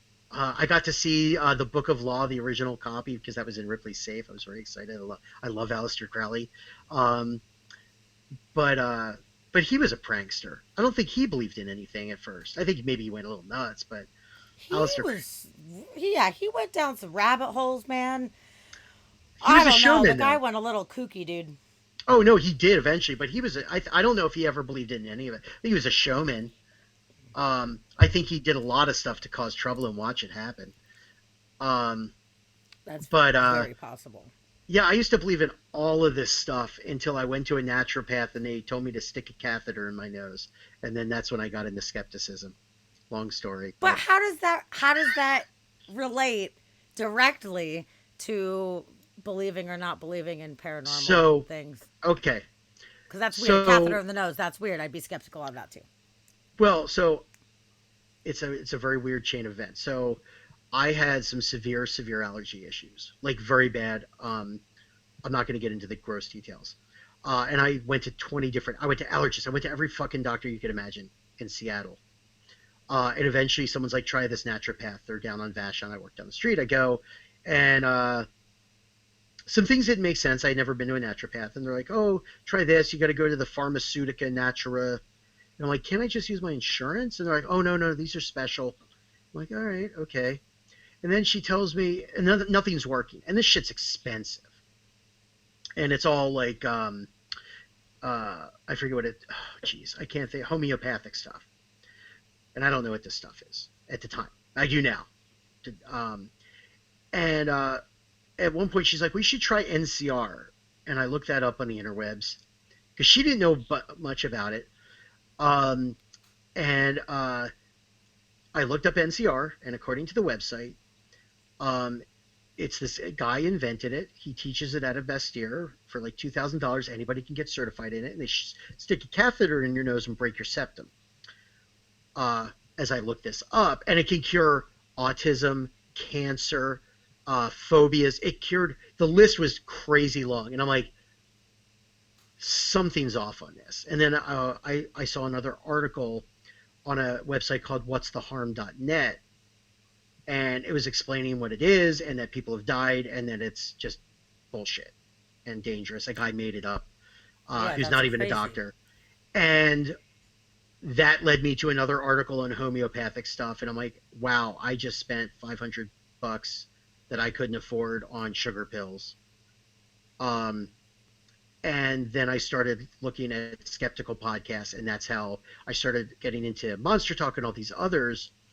Um, because basically I went from one site to the other because they were all talking about each other, and I'm like, wait a minute, all this shit I used to believe in is most of it is explainable, and I'm like, okay, this is weird, and it was a very big shift for me, um, you know, and I'm like, wow, like some of these people were ripping me off, some of these people were not doing it on purpose, but I started just that's how I started. That's when I heard about the Monster Talk podcast, and that's when I'm like, oh, wait a minute, this is explaining this famous haunting. Wow, they actually traced it to this person or this leaky pipe, and like, so there's all these things. Now keep in mind these people would love for this stuff to be real, but they haven't found anything that is not explainable. Or Have you I mean, had some experiences when you were younger that you felt like were not explainable at the absolutely, time? yeah. At the time, yes. Oh yeah, definitely. But now looking back and learning about like so some of the like just how your brain works, you can, you know, I definitely had some issues going on that were probably causing me to want to see things at the time. Uh, you know, and it was also stuff that like was easily explainable. Like Otherwise, what kind of stuff did you experience that you felt like was just intriguing to you at that time? just seeing creepy things out of the corner of my eye and stuff like that. The usual. But again, I was a very easily scared person, so I was always looking for it. So if you're looking for something, you know, what is it? Sometimes, what is it? Sometimes hoofbeats are just horses. I forget what the saying is. Like it doesn't Mm. mean it's a unicorn. I forget. There's some famous saying. It's not that famous, or I could remember it.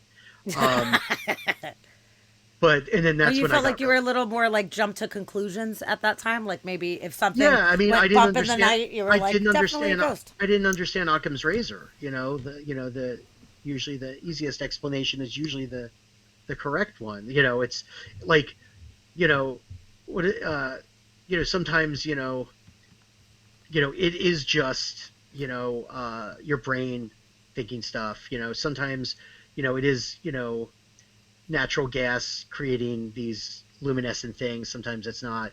But then there's weird stuff where one person will say ball lightning doesn't exist, the next scientist will say it does. So who know? I don't know all that stuff. You know, Mm. UFOs. I always wanted to see them, but I also had a firm belief that if they exist, Which I wouldn't be surprised if UFOs exist, but I would expect them to be camouflaged to look like airplanes. Um, so Hmm. like, or they would be landing on the White House lawn. I mean that's the thing. I think either they want to be seen or they don't. You know, but it's just and then a lot of disillusionment, like the alien autopsy stuff. And I'm like, that thing came out. I'm like, oh, I know who did this. That kind of stuff. It was, they eventually did a documentary on them faking it all. Um, With Roswell, there's so much information though that was like immediately released and then immediately pulled afterwards, which I that don't. really makes me very There. skeptical. Where Yeah, and that's the thing. But the thing is it because it was stuff that was just top secret? Is it because they made a mistake? Um, is it because of pop culture at the time that people were jumping to conclusions? I don't. There's and the government had, I forget, like I said, I just listened to this show last night. There's a guy named Toby Ball who has a podcast, and it's all about actually this. And there's a disinformation agent working for the government at the time who has been promoting all this stuff, because Roswell wasn't big until the 70s, I think. Uh, I don't think it was like, because was it Ed and Edna, or Edna and Ed, that were the first abductees, alien oh abduct, yeah, yeah, that were in uh, the car, the yeah. whole car Well, case. they people neglect to say they had just seen a sci-fi movie and described basically some stuff out of a movie that was recently released. You know, um, I mean, I think part of it is UFO means unidentified flying object, so that could be a balloon if you can't identify it. Sure. You know, So yeah, they just changed the name recently to UAP, so what's that? unidentified aerial phenomenon, Mm.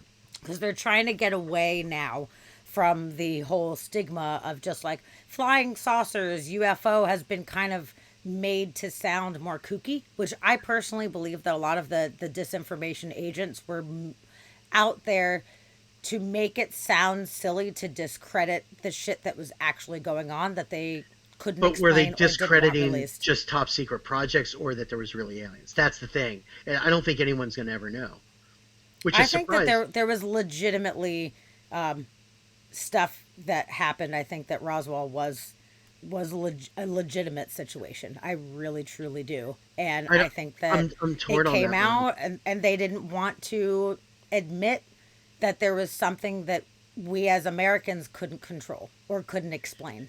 It scares the shit out of people. It makes people feel unstable if we don't have all the answers and make sure that we're all Yeah. protected. So I get the reason why there Well, would be and that's the thing. I don't pullback on know. that. I wonder sometimes, were they doing, like, was that because there was just actually just regular old top secret stuff going on? They were just trying to cause disinformation, or because, yeah, it was real. Um, Well, I have you ever been to Roswell, New Mexico? no, no. Okay, I've been a couple times, and there's a really interesting place that if you ever make it out there, I highly recommend you check it out. It's the UFO Research Museum.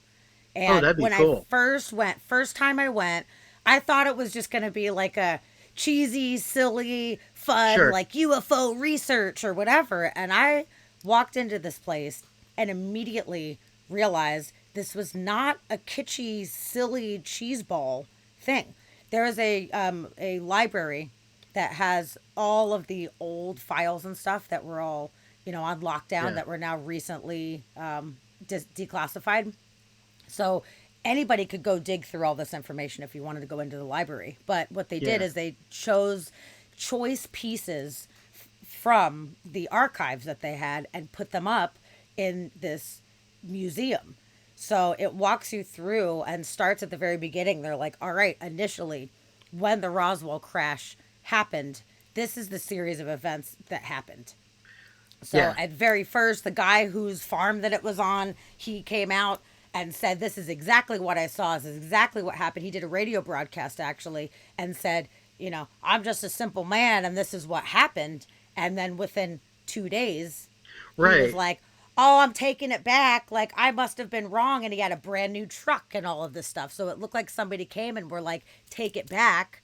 here's your money, we're buying your silence. So it already had made huge headlines. It was already a radio broadcast, which they actually have a copy of that they Right. I play remember. at this Yeah. place. It's But really I don't know interesting. if it was.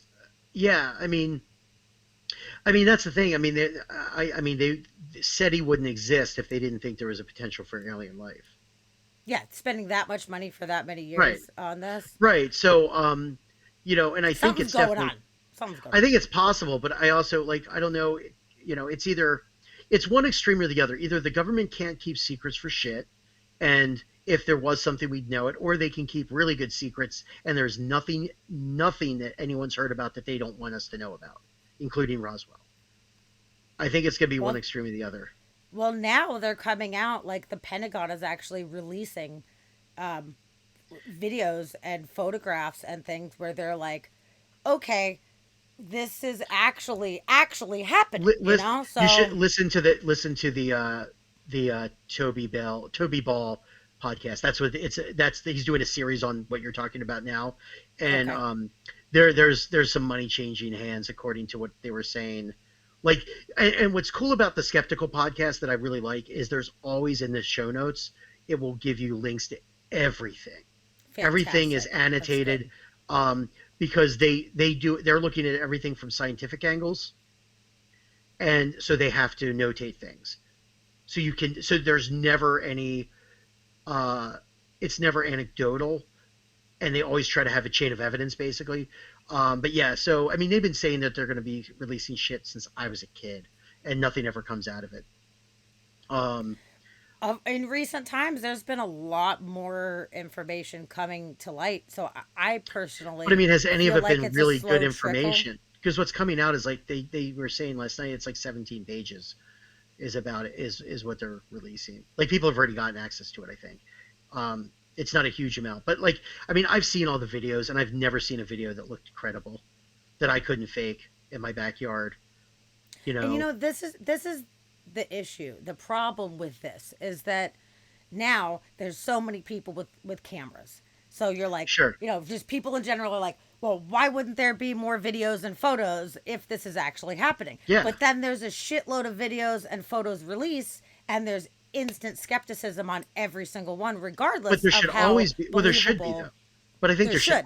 There there should. should everything, but everything should be looked at a case by case basis, not just But like Agreed. the UFOs during the day where it's literally a dude shooting an arrow. If you ever see those little streaks, they're arrows because you can see they're arcing or they're bugs. I mean, they know how they fake them. They're. I mean, I've never seen one. I mean, the the one time I thought I really saw one, it was flares being dropped when I suddenly realized what it was. And that was very disconcerting because you see these things and they look like they're flying in a triangle. And this was back in like 98, 99, when it was all on the news that down in South America they had seen these. I don't know if you remember that. The big triangles of like multiple lights. Hmm. It Okay. was I like mean, I've in heard a Rio lot or of something. tales of that, but I don't remember that Yeah. specific one. And suddenly I'm like out and I seen this. I'm like, oh wait a minute, and I realized they were flares. But I was like, I dropped what I had in my hand. I was like, what the fuck? Um, and that's the thing. I'm not surprised that they exist, but I don't think they're doing anything to cows. I think that's just lightning. They know that lightning will do this. Why are they molesting cows? Yeah, now we Wait, do have but to worry lightning, about. but sometimes there's like 30 cows that Yeah, are like yeah. Well, laser precision, it's not. like It's the things salt. cut out. Yeah, but there. I still think that's people doing it. I mean, why are they doing that to cows? Number one, like that's just weird. I don't know. If we, And let's say if me and you were aliens and we went on a ship and we're the I aliens to a different place, like I would fuck with everything just to try to figure out right. how it works and try to understand. That's I would. And I humans, do this to animals all the time, doing testing on, Yeah, but you they know, get our fucked internet. up They can shit. look it up in Wikipedia. But I mean, you know, And the aliens are like Googling shit, like, huh, no but I mean, shit. next time you see something that's like the precision stuff, um, I would guarantee that that's yeah that people are doing it. Yeah, that people are doing that stuff, or it's just lightning, because they know lightning's going to come out the eyes. I mean, that's the thing. There's like, it's nothing new that before the UFOs existed in the zeitgeist, in the 40s and 30s, they knew that lightning did this stuff to cows. It's like it used to be the old crone sitting on your chest with sleep paralysis, and then became alien abduction, and now it's kind of been back to ghosts, but it's just sleep paralysis. It's just pop culture plays a big thing. Um, Alien Google. Yeah, I mean, Yeah, I don't know. exactly. I mean, I would love for there to be aliens. I'd probably defect, but I don't know. Uh, space poltergeist. The space But it's poltergeist. true. Like, there's some, like, I mean, that's the thing. Like, I don't think the government's going to release anything they don't want us. I don't think the government's going to tell us anything if there's anything real. I don't think people can handle it. And what my personal thoughts are, and of course, I could be right or wrong, whatever. But my personal thoughts is now there's been so many more sightings and so much more experiences that they know for the longest time that they completely discredited the entire thing. They're like, no, no, no, not at all. So now I feel like they are slowly releasing certain things to make it seem like, yeah, yeah, see, we're hip. We're not just lying to you the whole time. We are admitting that there are things that we can't explain. So But the it's taking the question heat is, off them. but why are there more sightings? Is it because now we have more cameras? We've got more, you know what I mean? Like, is it Well, because we have more. people are I mean, looking for it more? Like, so is it, are there real, are the sightings exponential because of pop culture, cameras, people looking for them and just seeing things and just assuming they're UFOs, or are there really more UFOs if well, they're, in my you know what I mean? personal Like, idea, I totally do. But I think yeah, so. Within my lifetime, the world population has almost doubled, right. literally So, within my lifetime. So there's more people. We now have the technology to record these things. And because of pop culture, people are more aware. People are paying attention a little bit more, I feel like, than maybe they would have before. And if it is increasing, if the activity is increasing for whatever reason, then that gives the opportunity for people to have more experiences. So there's a lot of different options here, but nobody really yeah. knows. But I've seen weird shit that I can't explain as far as in the sky that defied Oh, any sure. kind of like physics that I personally know of. So that really got me when I was younger. It was like 97, maybe, Yeah. and I saw something that made no fucking sense. And I had a friend Jillian with me, so she's my like witness buddy on this one. But it was so fucking bizarre. Something shot up, and it had like a flaming tail, so you could tell that it was like taking off from the Hmm. ground level, and it goes up, and it just stops like mid launch or whatever, just stops, and then the tail kind of like sucked in on it, and it just hovered. It just sat there, and it was like a spherical object. It was really far away, so I couldn't get details, but it just literally sat there and Was this hovered. in Florida? It was, So and then what? it changed directions, so it goes up, stops, hovers, and then completely changed directions and started going across the sky. I actually called the police to make a report because it was before the internet and all that shit, Yeah. And I always hear like, reported cases. I'm like, I'm going to be a part of the solution, and like report this case. And I asked if there was any specific launches or anything Well, they used to do secret else. launches all the time because there was a few times we would hear, we would see things go off when I lived in Florida in the '90s, or hear sonic booms when there wasn't any return things, so Yeah, we knew. totally. But Um, it was doing things but that so nothing that we knew of could actually go and stop and hover and then change directions like that. It was very bizarre. It's really weird. well, and that's the thing. So it begs the question to me is, um, was it a Harrier? The planes that go up, and then can change directions. They can hover. Do they They were make pretty. flames shoot out of their ass? Because if they I do, don't then remember. maybe. But then But the like other it was thing, I mean, flaming. again, maybe it was something, but being in Florida, I have no idea. like, was it a rocket that went up and then went like this direction, so you then saw the back of it going away from you? before the trajectory turned. So it looked like it's hovering, but it's actually moving. Or it could be a UFO. I mean, well, it was a UFO because you couldn't identify it. Yeah. But and that's the I have thing. no It's idea. like that's the kind of stuff where a lot. If you knew the date, that might change the whole story because somebody could be like, oh yeah, there was a launch that day.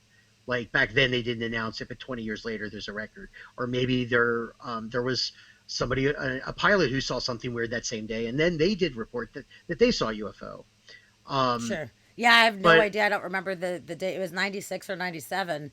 But when I I called the cops, I asked, I was like, is there anything that I should know about that you know of, And she said there had been multiple other phone calls about the same thing. yeah, But cool thing is we were facing like southeast or sure, whatever. So, Kennedy Space Center is north. So I was like, okay, right, I can eliminate the fact that something came from Kennedy. I can at least eliminate that yeah, fact. So I know something came from this region. But it was so weird because once the like flaming tail sucked up on it and it just sat there and it sat for a fucking minute and then it just booked it like kind of slowly, but it was consistently moving and it just moved all the way across the sky and then it stopped again. And I'm like, what the fuck is it doing, dude? What's going on? And it got super bright and then was just gone. See, that to me sounds like it could have also been a rocket and the stage is dropping. But I don't know. I mean, who knows? I I don't mean, know. it's I'm Florida. not saying It's it's, Florida. one thing or Yeah, I another, don't but put nothing past Florida.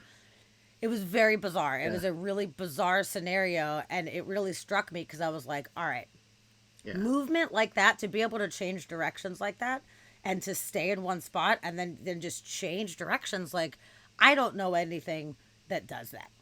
And And especially that back in the 90s, like right, weird. and that's where I'm like, well, was it? Were things hovering and changing direction?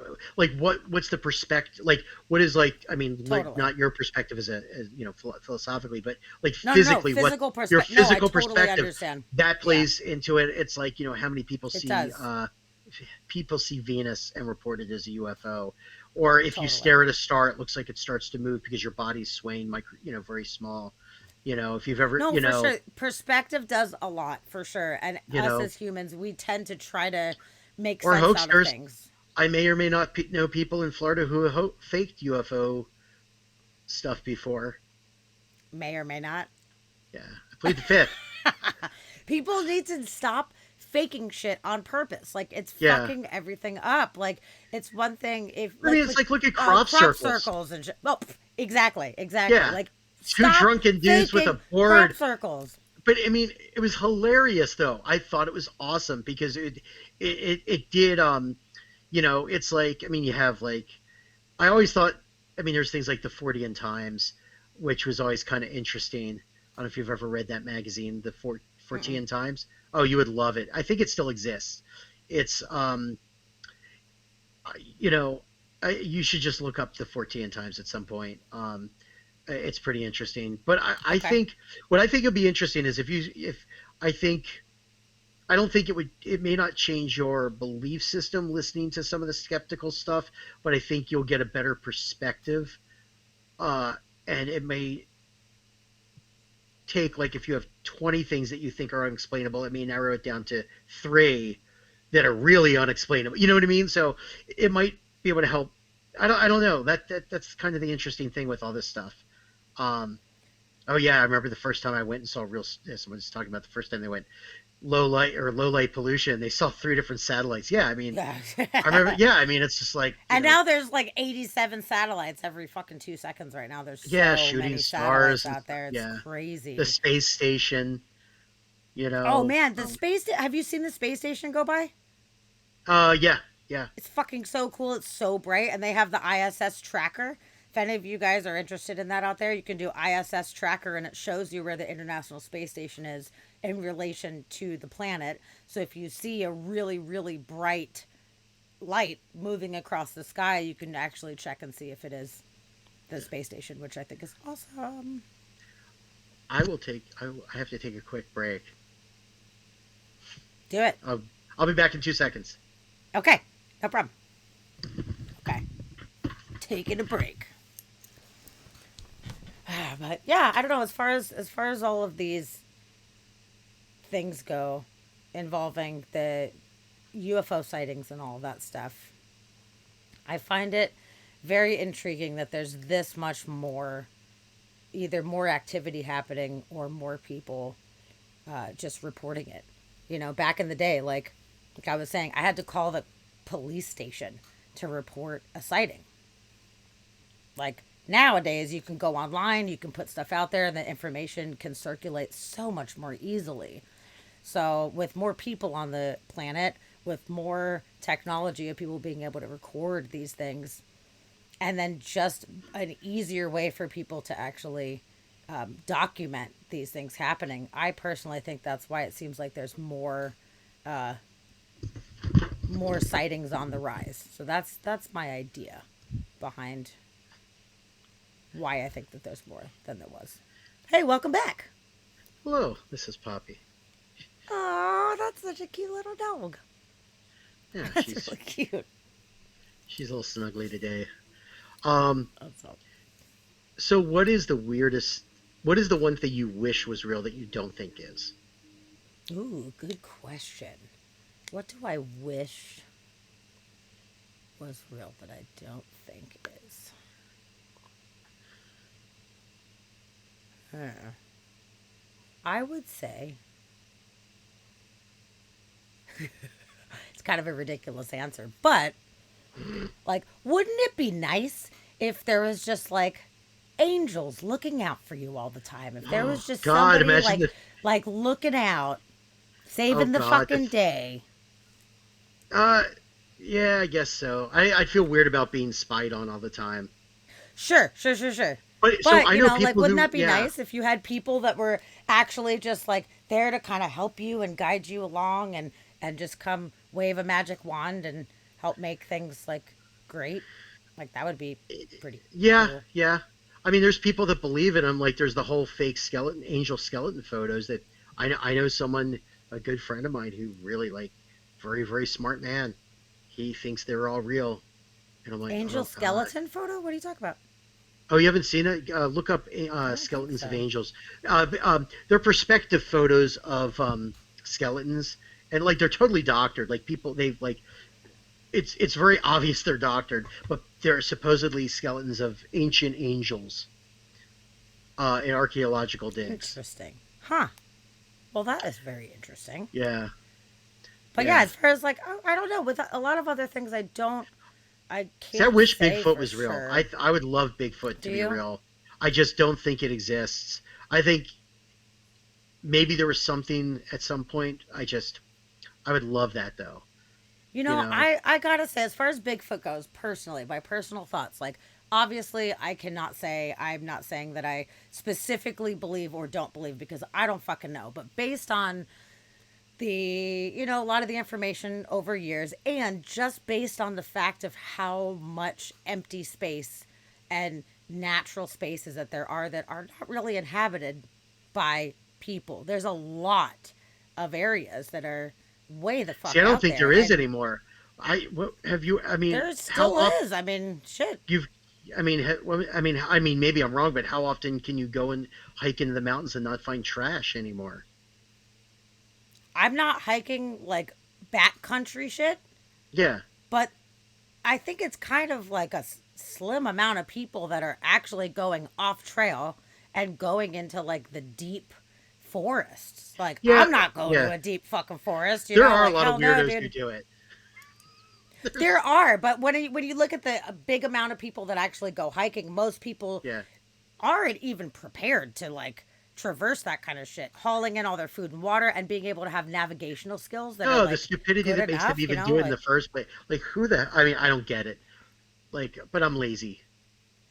I don't know. I know there's a lot of places that I will never in my life fucking go that are like, 14 miles, 26 miles into a fucking forest. So if I was a Bigfoot person or whatever, I would stay the Yeah, fuck away from people as much as possible. I would seriously make sure that I was steering clear of everybody yeah, because I don't trust it, I would just yeah, go out into the wilderness and stay the fuck away and leave it at that. So I think that it's very possible considering how much remoteness. I mean, even if you look at like out on the east side, like I don't know if you ever watched the Hellier series. Did you ever watch that? I don't Highly think. What is it highly called? recommended. It's called Hellier. And it is a really interesting documentary series. There's been two Oh, seasons so far about these people. Just like a quick rundown. And for all of you in chat, if you haven't seen it, it's so fucking good. These people get an email from this person that says, I lived out in Kentucky and there was these fucking creatures basically coming out of the old mine shafts. And I don't know what the fuck they are. I don't know if you've heard of the is this Hopkinsville the? case. Wait, was this Similarly where they related. were like shooting? They were shooting through their screen door at them. They were like it was like the miners, and they were surrounding No, that so this is supposedly. that's the Hopkinsville case, which was many years before, but this is in the similar region, similar Okay, spot to that.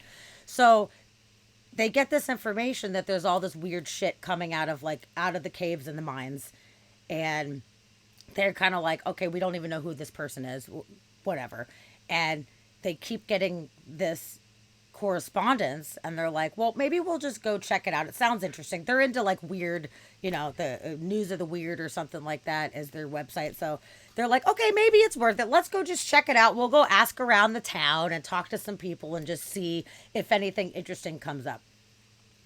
They're on the third season of this right now because of how bizarre that these things were unfolding constantly while they're investigating. So you're on the investigation with them. This is not like a campy like thing where they are like trying to make it, there's not like jump scares and like, oh, bumps in the night. Like they're actually investigating this stuff and it kind of gets kind of creepy but is it to the fictional point. though? No, this is like a real true investigation. That's an ongoing investigation right now. Yeah, because It's like all very the ghost, very like strange. yeah, I know too many people who work on the ghost hunter shows, and they're all Yeah, no, fake, I and that's I yeah, don't like and a that's lot of what. those because I know it's fucking fake. And they're like, we are literally just telling you what we're learning as we're Yeah, learning it. And we're just talking to the people in the town and we're doing our best to try to investigate. And you can see that they were stumped on some of this where they're like, this is okay, interesting story. We'll go try to figure it out. And then but I they're mean, like, wait, what the fuck is this? but Like, are what they is getting? this? Yeah, see, I'd have to watch it, but again, this is where I'm a natural skeptic. And that's fair. That's totally fair. Like, I just thought it was very interesting. At the very least, I think you might enjoy the yeah, the aspect of the show, but it's definitely, well, I can't say definitely because I don't know anything definitely for sure, but I really put a lot of stake in that none of this is actually like dramatized for television. Like it seems like they're just following all of these leads and no, they're not seeing goblin creatures and stuff like that sure. on the television, but a lot of weird things start unfolding. So they start asking questions and people are kind of like, don't That's ask right. questions. And that's Don't where I'd talk be about looking it. into the IMDb credits to see if there's like visual effects artists and things like that. That's the kind of stuff I do. It's like the real Sure. world and all those things that everybody thought was real for years, and then you find out it's fake, or No, for sure. But there John aren't any Edwards like and all those there's psychic no of the visual 80s and effects on 90s. this one to fake, Yeah. which is cool. So there's Yeah, nothing. see, They're not trying to like show like, oh, there's the creature like bump yeah. bump in the night. It's more their investigation. And it Roxy, it's Hellier, Hellier, which is the name of the town in Kentucky. It's super super interesting and everything. I take everything with a grain of salt, but I gotta say, as Yeah. far as some of these like document cases things go, it's pretty fucking interesting, man. It Yeah, really see, got my attention for that's where I sure. would like to see some actual skeptics on a show with them, like some really well-known people working with. Like to me, it's like I am more interested in if it's real or if it's fake. It doesn't matter, but having people get into like the details to really look at it Absolutely. uh, with a critical eye. I would Um, love that too. I because I want to know the truth. I don't want to just believe in something because it sounds fun.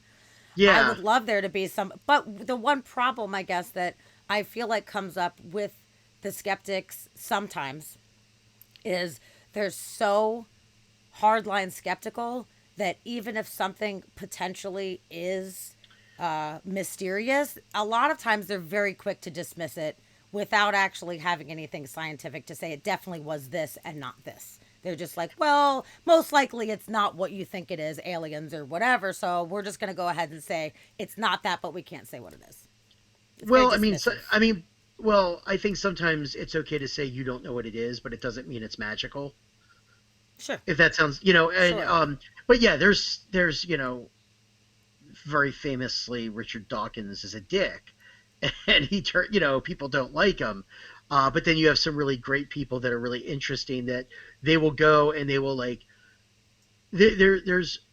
there's not a lot of people, but there are some who will talk with the people who are the believers and talk with them, not at them.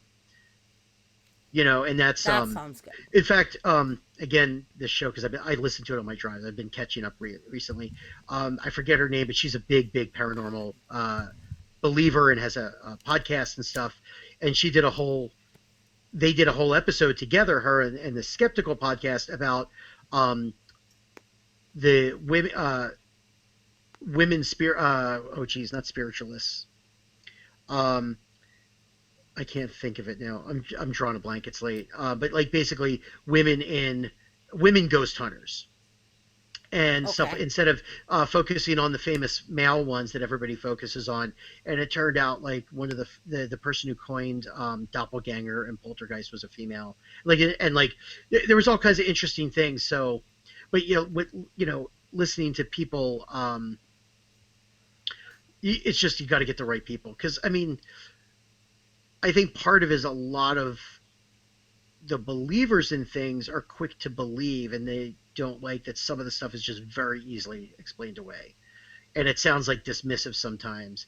Um, but I think it depends on the believer in a sense or just both people really. There's some people who believe anything. And then there's some people who are trying to get to the bottom of something that they really do think is a ghost.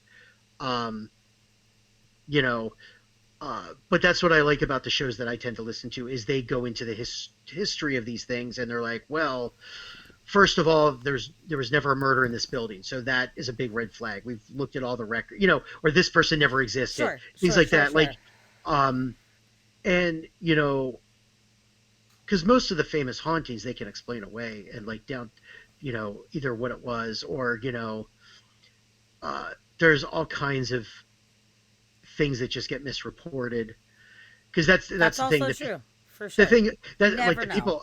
the people I tend to listen to, they will dig up all the newspaper articles and find out who made the quote and where the full quote is and stuff like that. And that's what I find interesting. Like I said, Absolutely. I mean, the chupacabra to me always sounded like, just BS for a multitude of reasons. And then these people actually traced it to the woman who started it. It's incredible.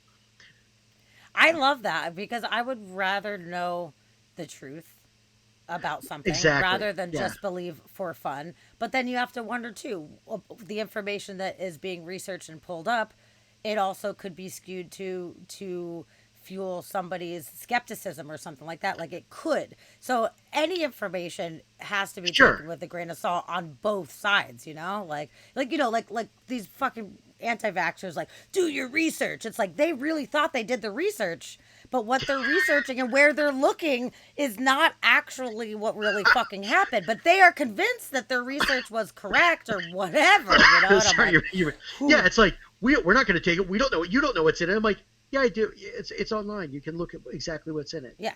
But they're like, You but know. that's fake. But my information that I'm seeing on YouTube is definitely real. It's like Oh, nowadays there's so much information, it's hard to know what is real and and it not on both and it sides. all goes back to that fucking douchebag in England, that one doctor, I forget his name, who faked a vaccine study by doing a fake study with his kid at his kid's birthday party to discredit the MMR vaccine. Uh, Wakefield. Like look up if you look up I Wakefield, don't know he about that faked one. this. The whole anti-vax movement was started by this one guy who was working on a new vaccine and he was trying to discredit another one. He faked this whole thing and started the whole Whoa. anti-vax movement. That's why if I think it's probably still live. Jenny McCarthy has a bodycount.com because she was one of the people that promoted anti-vax stuff. That's why I can't stand her. You I know? can't stand her anyway. I think she sucks. Remember her show back in the 90s? How fucking Yeah. obnoxious it was? It was horrid. Yeah. I just, Blech. yeah, it's like, yeah, it's, yeah, and just I know people who didn't make it from COVID. I know people who got really sick from COVID. It's just I don't want it, you know. No. But So the whole thing is it comes down to misinformation. It's that these people on the other side, they are truly in their heart and soul convinced that the information that they're getting is absolutely correct. So there's no talking sense into well, them, yeah, like they I really believe almost it. sometimes I almost wonder like they're like impetuous children who just don't want to eat their vegetables. Like they're just, Yes, yeah. But I think and some it. of them really believe. They Oh, really sure. truly believe that it's going to hurt people and people are going to be dead within 4 years of taking the thing and whatever. And the Like, thing is, there's the anti-vax 5 years ago that the biggest anti-vax movement was very very rich, white women, you know, uh, who are on the very far left, and now you have on the very far right, and now like there's just like it's basically extremes, and it stinks when you've got, yeah, I mean it's just you know people who don't want to wear a mask, like fucking germ theory, like come on, I know. I know. like you know, I know. But people will and believe what they want to believe, and it's crowd I just mentality. think they So I if think they're they also around a just lot don't. of people They're that selfish. believe that, I think they're selfish, and they don't want to have to change their behavior because they're selfish, and no one they know died from it, so they just don't care. Um, it's so I don't. fucked up. Yeah. It sucks. But, I it hope is the I'm not world a that we yeah live in now. Here we yeah are, like yeah in a fucked up world where science is under attack right now. The whole anti yeah. science movement. I mean, there's people that seriously believe the earth is flat right now. There's like a whole Not a huge. mess I of don't think there's a people. huge. I don't think there's a lot of people. Maybe a There's enough thousand of them. people. It's They've more got a than. fucking whole documentary about it. And the main guy who's perpetuating this lives on fucking Whidbey Island. Oh, Not surprised. Not surprised. But a ah, lot of that, I hate But it. yeah. But I mean, again, like I take documentaries with a grain of salt. Oh my The God. only It ones I was believe painful that, watching it. Oh my God. yeah, unless it's about animals, I don't really believe most documentaries. Yeah, David Attenborough, man, for the win. I believe him. I want him Yep. to be my grandpa Yeah, I so mean, bad. I mean, it's just like, and it doesn't matter what side. Like, I remember, watching Michael Moore's documentary with someone who's from Cuba when he goes to Cuba and talks about how great the healthcare is. And my friend from Cuba, who's a very left wing person, is like, yeah, there, that's not how it is when you actually live there, and it's just like, why stop? Like I wish documentaries weren't skewed. Me Most of too. them Me are. too. Because I just Um, want the fucking truth. I just want the the truth. Murder Among Mormons, that's a good one though. That is genuinely good. It's about the salamander letters. Have you ever Nope. But I bet Murder? Roxy knows about it. Roxy watches all of the Mormon documentaries. And, oh, no, no, Yeah. is it Amish? No, it's she likes the Amish ones. Never mind. Well, yeah. You can say Maybe whatever you want. Mormons They too. can't. They're not going to see it. Sorry. That's so fucking I true. used to, that labyrinth. Yeah, I know. I knew people from Amish country. Man, there's a lot. Like, yeah, talk about like some fucked up. Not that I'm not. I don't mean the Amish, but like all the weird gang shit and It's fucked drug up. shit in Amish country. Yeah, there's Really? all kind. There's like Yeah, gangs? there's a lot of stuff that happens. Like, yeah, but yeah, I had It's a so lot of friends bizarre. who grew up Everybody's there. experiences are so different. Like everybody has such a different version of reality, depending on where we're Well, from, what kind of people we're raised around. Like it's just so yeah, crazy, the diversity. yeah. I mean, and that's the thing. It's like, I mean, I was probably agnostic up until I got when I was really sick, and then I became a full blown atheist. And I'm like, fuck this. Like, I don't believe in any of that shenanigans. And then that's where I find religion even more fascinating. Um, if you have you ever read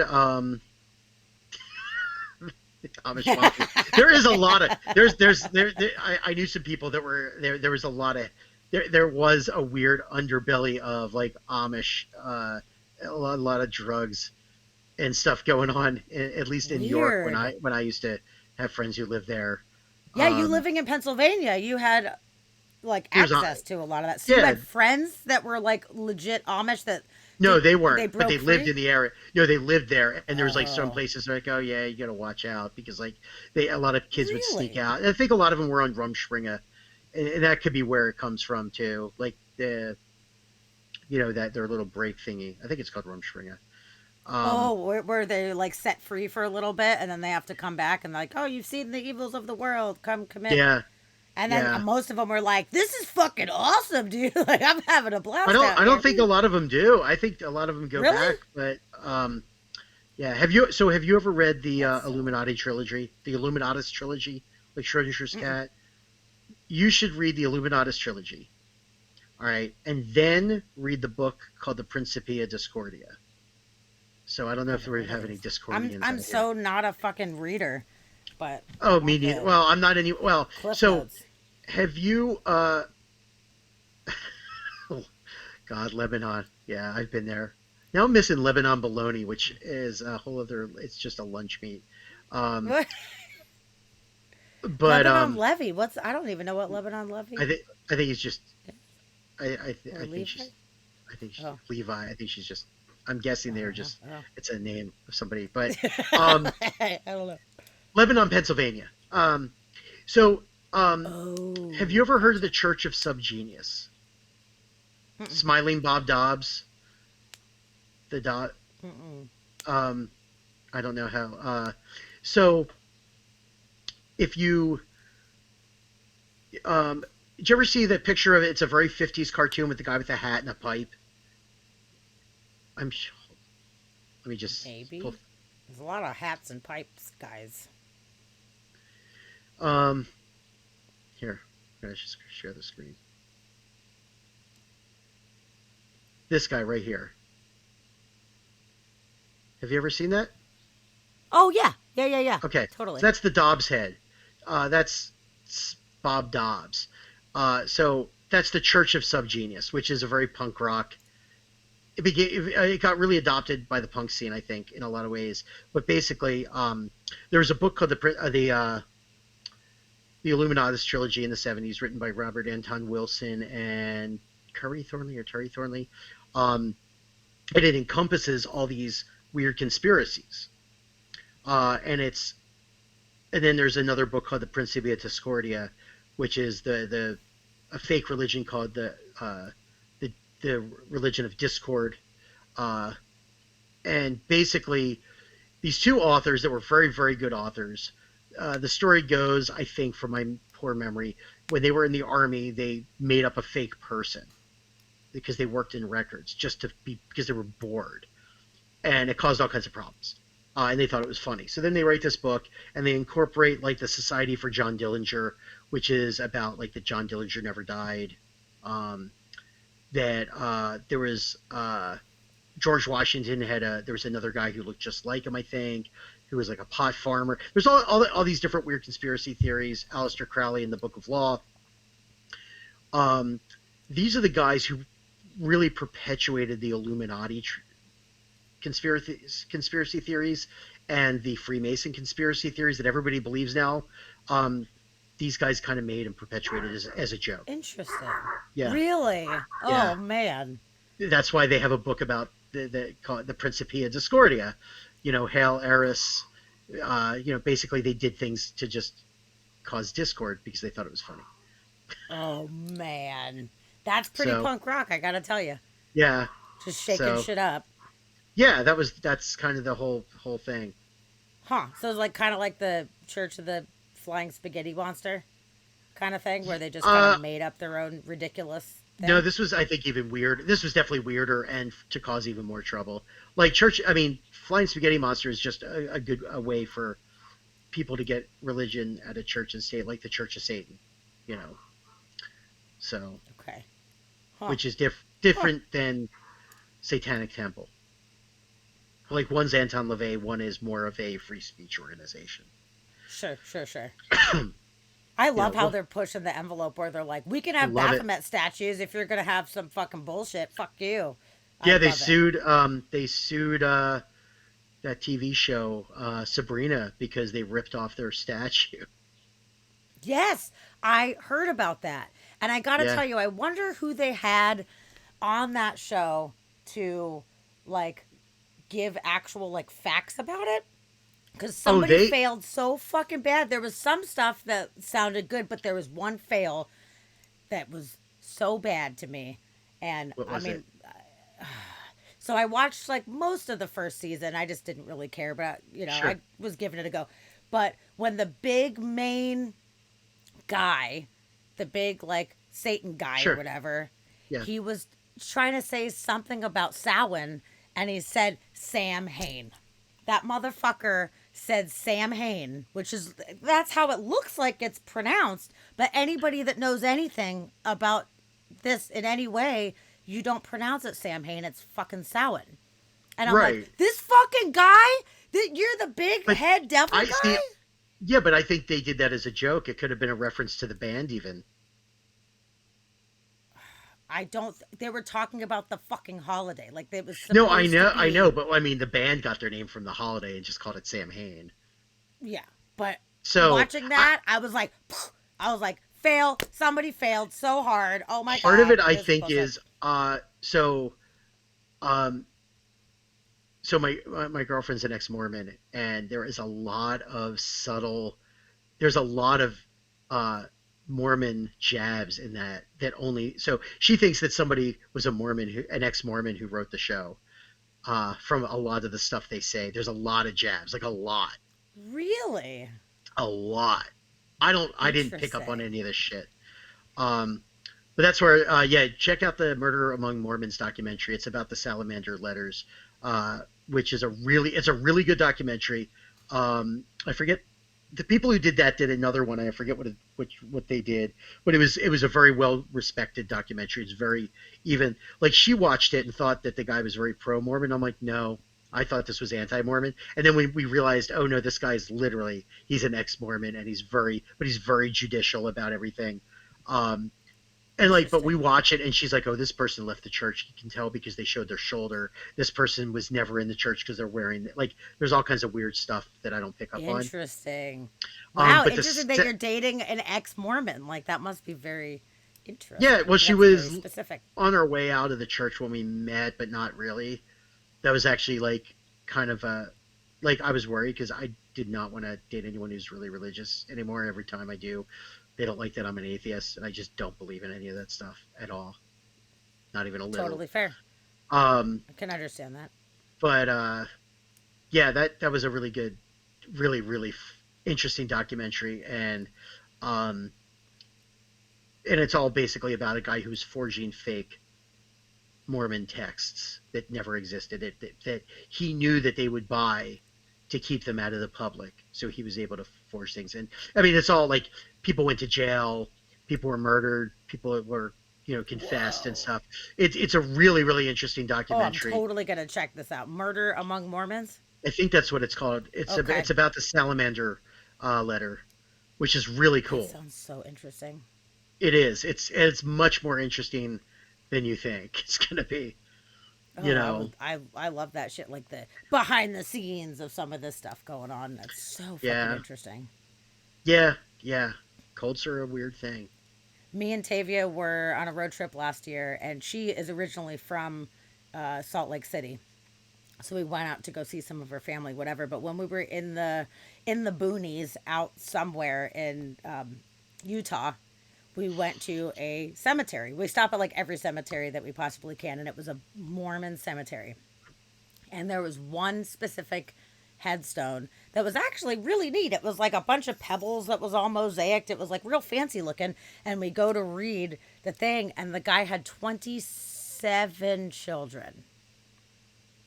20, and it had a list of all of his wives. I think he had like four different wives and like 27 children. Like it's just so interesting how they're like spread the Yeah. seed, spread the word, like bang bang bang. Like can you imagine having 27 fucking children? Holy shit. That's pretty close to my partner's sibling count. How Not many because of siblings? I think she has 20 or 21, but there's like Fuck multiple. off! But there's No! like people got divorced, they got remarried, that kind of thing. But But yeah, 20 like something. holy fuck, that's a lot of people for me not to like. That's a lot. There's no Christmas is way.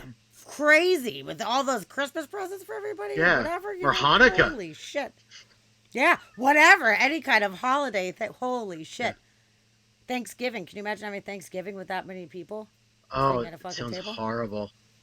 That's I a am not a lot. family. I am not a family gathering thing because it's always no. There's always people fight. I've ever since I was like 15, I avoided that shit. Hated it. It never ended well. It's just like, why do I want to be here? This sounds every year is a Sucks. horrible. Yeah. Oh God. Everybody's family is so different, it really depends. But for Yeah. me, like I love doing Yeah. friendsgivings and We're doing that kind very of stuff. excited. It's I'm very awesome. excited for our new place to do that. Oh, That's that's that's awesome. yeah. I'm So glad I have a we're house now because for the longest time we lived in smaller apartments and we would have people over, but it was like maxed out at like 7 people or something like that. Everybody's crammed in, but oh here we normally do about usually it's 15 to 20 that we have over and we do like a whole giant spread of food and oh I that's make all the cool. traditional stuff and then people bring other things. Like I have 2 Colombian friends that end up bringing like Colombian dishes, making empanadas and shit like that. It's really really nice. So, if you don't have a great biological family, you just like Yeah. make your own little family, your And chosen that family, which is so and important. that's what I've done as soon as like once I had friends. There you it's go.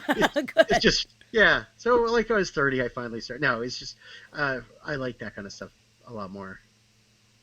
It is. It's very nice. But I can't imagine having that many siblings or whatever. Like that's crazy. I have one brother. He's got 2 kids. I'm one of 2 kids. So it's like in my family, there's a pattern of 2 kids. Everybody had 2 kids. Yeah. Like pretty much everybody, which actually that's really weird now that I think about it. Like all my cousins and shit like that, everybody is pretty much two, two, two, two, two. Oh wow. It's weird to think about that. And usually it's a boy and a girl. Almost every time. Actually, now that I'm thinking about it, there's only one cousins that I can think of where there's 2 girls. Everyone else is a fucking boy and a girl. It's weird. It's very weird, but it's cool. I'm not doing any of it. I'm having exactly 0, so we're good. Just kind of Yeah. scaling it back a little bit. But just Yeah. imagining what it would be like to be told, like, you have to bust out as many kids as possible to, like, spread your belief Well, there's system like I throughout just the found land. so I find all kinds of stuff out from them, and I just recently found out about there's a death pact that they still do they do ritual in their rituals. They do some certain hand gestures, but a lot of people in it now don't know what it is. They just think that it's movements, and I forget what it is. It's like if you do something, you would kill yourself, then not be with God or something. And there's like a thing. There's all kinds of interesting shit. I am telling you. What the fuck, man? Oh my god. It's so strange. So, I mean, what but I kind of think all religious religions are weird. background? What did you grow up with? Like, how were you raised in your family? My parents were Jewish. I like was forced to do a bar mitzvah because like My out of parents guilt. were Jewish too, with like cousins. Oh my Oh my god. god. Oh. Yeah. Do you remember you? Yeah. So it's like I yeah. There is some sort of weird death or like if they do something wrong, they would rather die than I forget what it is, but at some point I'll find out and I'll let you know, Dusty, what it Fucking is. weird. It's like yeah, it's yeah. So I was raised that, but I like had my little goth phase when I was like in my teens, and uh, then But you kind of had to do just Hebrew like school. Like you had to do the whole Hebrew school thing, and you just didn't for want to do it at the time. no, I didn't believe in any of it. I didn't want to do it. I didn't want to like the whole idea of like getting up and learning another. It was just horrible like to me, and I didn't learn it. And then I faked the whole thing. Like it was just like saying gibberish, and like some people knew, most of the people didn't even speak Hebrew there. Like, and it was just horrible. I did Wow. it to get I a went to a lot of bar mitzvahs and bat mitzvahs when I was younger because I grew up in South Florida where it was a heavy, heavy yeah. Jewish population. But I never went to temple or never had to do any of that kind. We were just pretty much Jewish by tradition. Like we That's what would it like was. Yeah, do Passover and shit, but like we yeah. never had to do any of that, like the My religious teachings. But I was like, Yeah, this my is dad, and my bullshit. grandparents all could speak Yiddish a little bit, but I didn't, Mine I didn't too. like it. I didn't want to be around it. Um, I just, I always thought religion just didn't make sense, and I For just me, questioned it all. it didn't either. But, for those that it does and it gives them comfort, like whatever people want to do on their own is totally cool with Yeah, me. But for me, I didn't get it. Like I remember what really kind of kicked off my like confusion with it is so when I was young, I grew up in an area that was a little more low income area and I went to school with more Christian kids and then I moved to a little bit where did more you of grow a up? like affluent Coconut Creek in Coral Springs, which is Okay, in like Fort Lauderdale metro area. yeah, So yeah, until I was in 5th grade, I was in Coconut Creek, which was we were one of the few Jews there. And then when I moved to Coral Springs, which is like super Jewy. yeah. So, growing up, I remember like at school, they would be like, there's a specific thing. One of our teachers gave out these little rings. It was like a little like lenticular piece of shit Santa ring. And they're like, put this by your window at night, and that way Santa will know how to find you. And I come home and I'm like, Mom, I got this ring, and Santa is totally gonna like find me. Like everyone's so excited about Santa finding them, and like now Santa can find me because he's never found me. And my mom was just kind of like, yeah, that is not for us. Like Jews don't believe in that. And I'm like, well, what do you mean? But everybody else believes in it a lot. She's like, yeah, but that's their religion and they believe in this stuff, but it's not real. But ours kind of like is more real. And I was like, wait. So you're trying to tell me that we don't believe in this and that's more real than these people believing in it, but it's real to them? Like, hold on. I'm not computing here. How can you say with confidence that what we as people believe in is real if you're just pointing fingers at the other one saying that theirs is not real? I was like, this does not make sense. It's not computing. See, it all went out the window for me with the Easter Bunny. I'm like, this is dumb. Like as like a 7, 8 year old kid, That's what did it for you? I'm like, there's no way this is real. This is stupid. I'm like, Mom, is the Easter Bunny real? It seems kind of dumb. She's like, no, it's just a guy in a suit. I'm like, yeah. I'm like, wait a minute, is that Santa thing not real? They're like, no. See, my mom And told me, she said Santa's not real. And I'm like, but what do yeah, you mean? All these kids get Santa. And she told me as a secret, she's like, listen, this is a secret. You can't tell your friends because they yep. really do believe in it. So you have to hold this secret. And And I I went and felt told like I everybody had that it was all privileged BS. information. Yeah. Oh, And I was like, I fuck. I probably ruined Christmas for so many kids at that Oh age. my God. I'm just But like, yeah, this is as time went on, I was like, okay, now you're telling me this. Now I'm confused. Why should I believe what our tradition says? Let me just sit back and right. think about it. And I had to do all this on my own because, I mean, my parents weren't like religious, but they were like, yeah, we're Jewish people because everyone's Jewish and we're just Jewish. But I'm like, what does that mean? I don't understand. And I never went to a temple. I never went to a church. I never got like formal training, except for I went to a Jewish preschool because my mom worked at a Jewish preschool. So like the Yeah. whole like challah thing and all that. But like it Well, the just food, seemed like, that's the only reason to go. oh man, the food is so fucking good. I still Oh, I make missed some that. Jewish food sometimes because it's so fucking Once good. in a Like while, I know. they lost me at Second Coming of Christ. Monsters take over the world. What? That doesn't sound legit. Yeah. Oh See, man. so okay, so here's the weird paranormal thing I used to do, and I still do it once in a while. This is like where I go off track. Is I used to wonder like, wait, I wonder if people can read minds. Oh, wait a minute, and like I'm out in public and I'm like, okay, if anyone can read my mind or hear my thoughts, look over, and no one ever does. I don't know if you've ever thought of that. If people are Yeah. really psychic, like, are they listening when you look at them and go, what the fuck? Who is that fucking weirdo? Actually, I tried that in New Orleans. I was walking around Jackson Square, and there was a bunch of different like palm readers and Yeah. tarot card people and all of that. And I was like, all right, I'm gonna walk around, and I'm putting out like a beacon out there, and I'm not just gonna go sit down with anybody, and I'll sit down with nobody unless I get the sign that I feel like is the sign. Yeah. And I'm walking around and I'm like, nah, nah, nah, nah, nah, nah, nah, nah, kind of like putting it out there.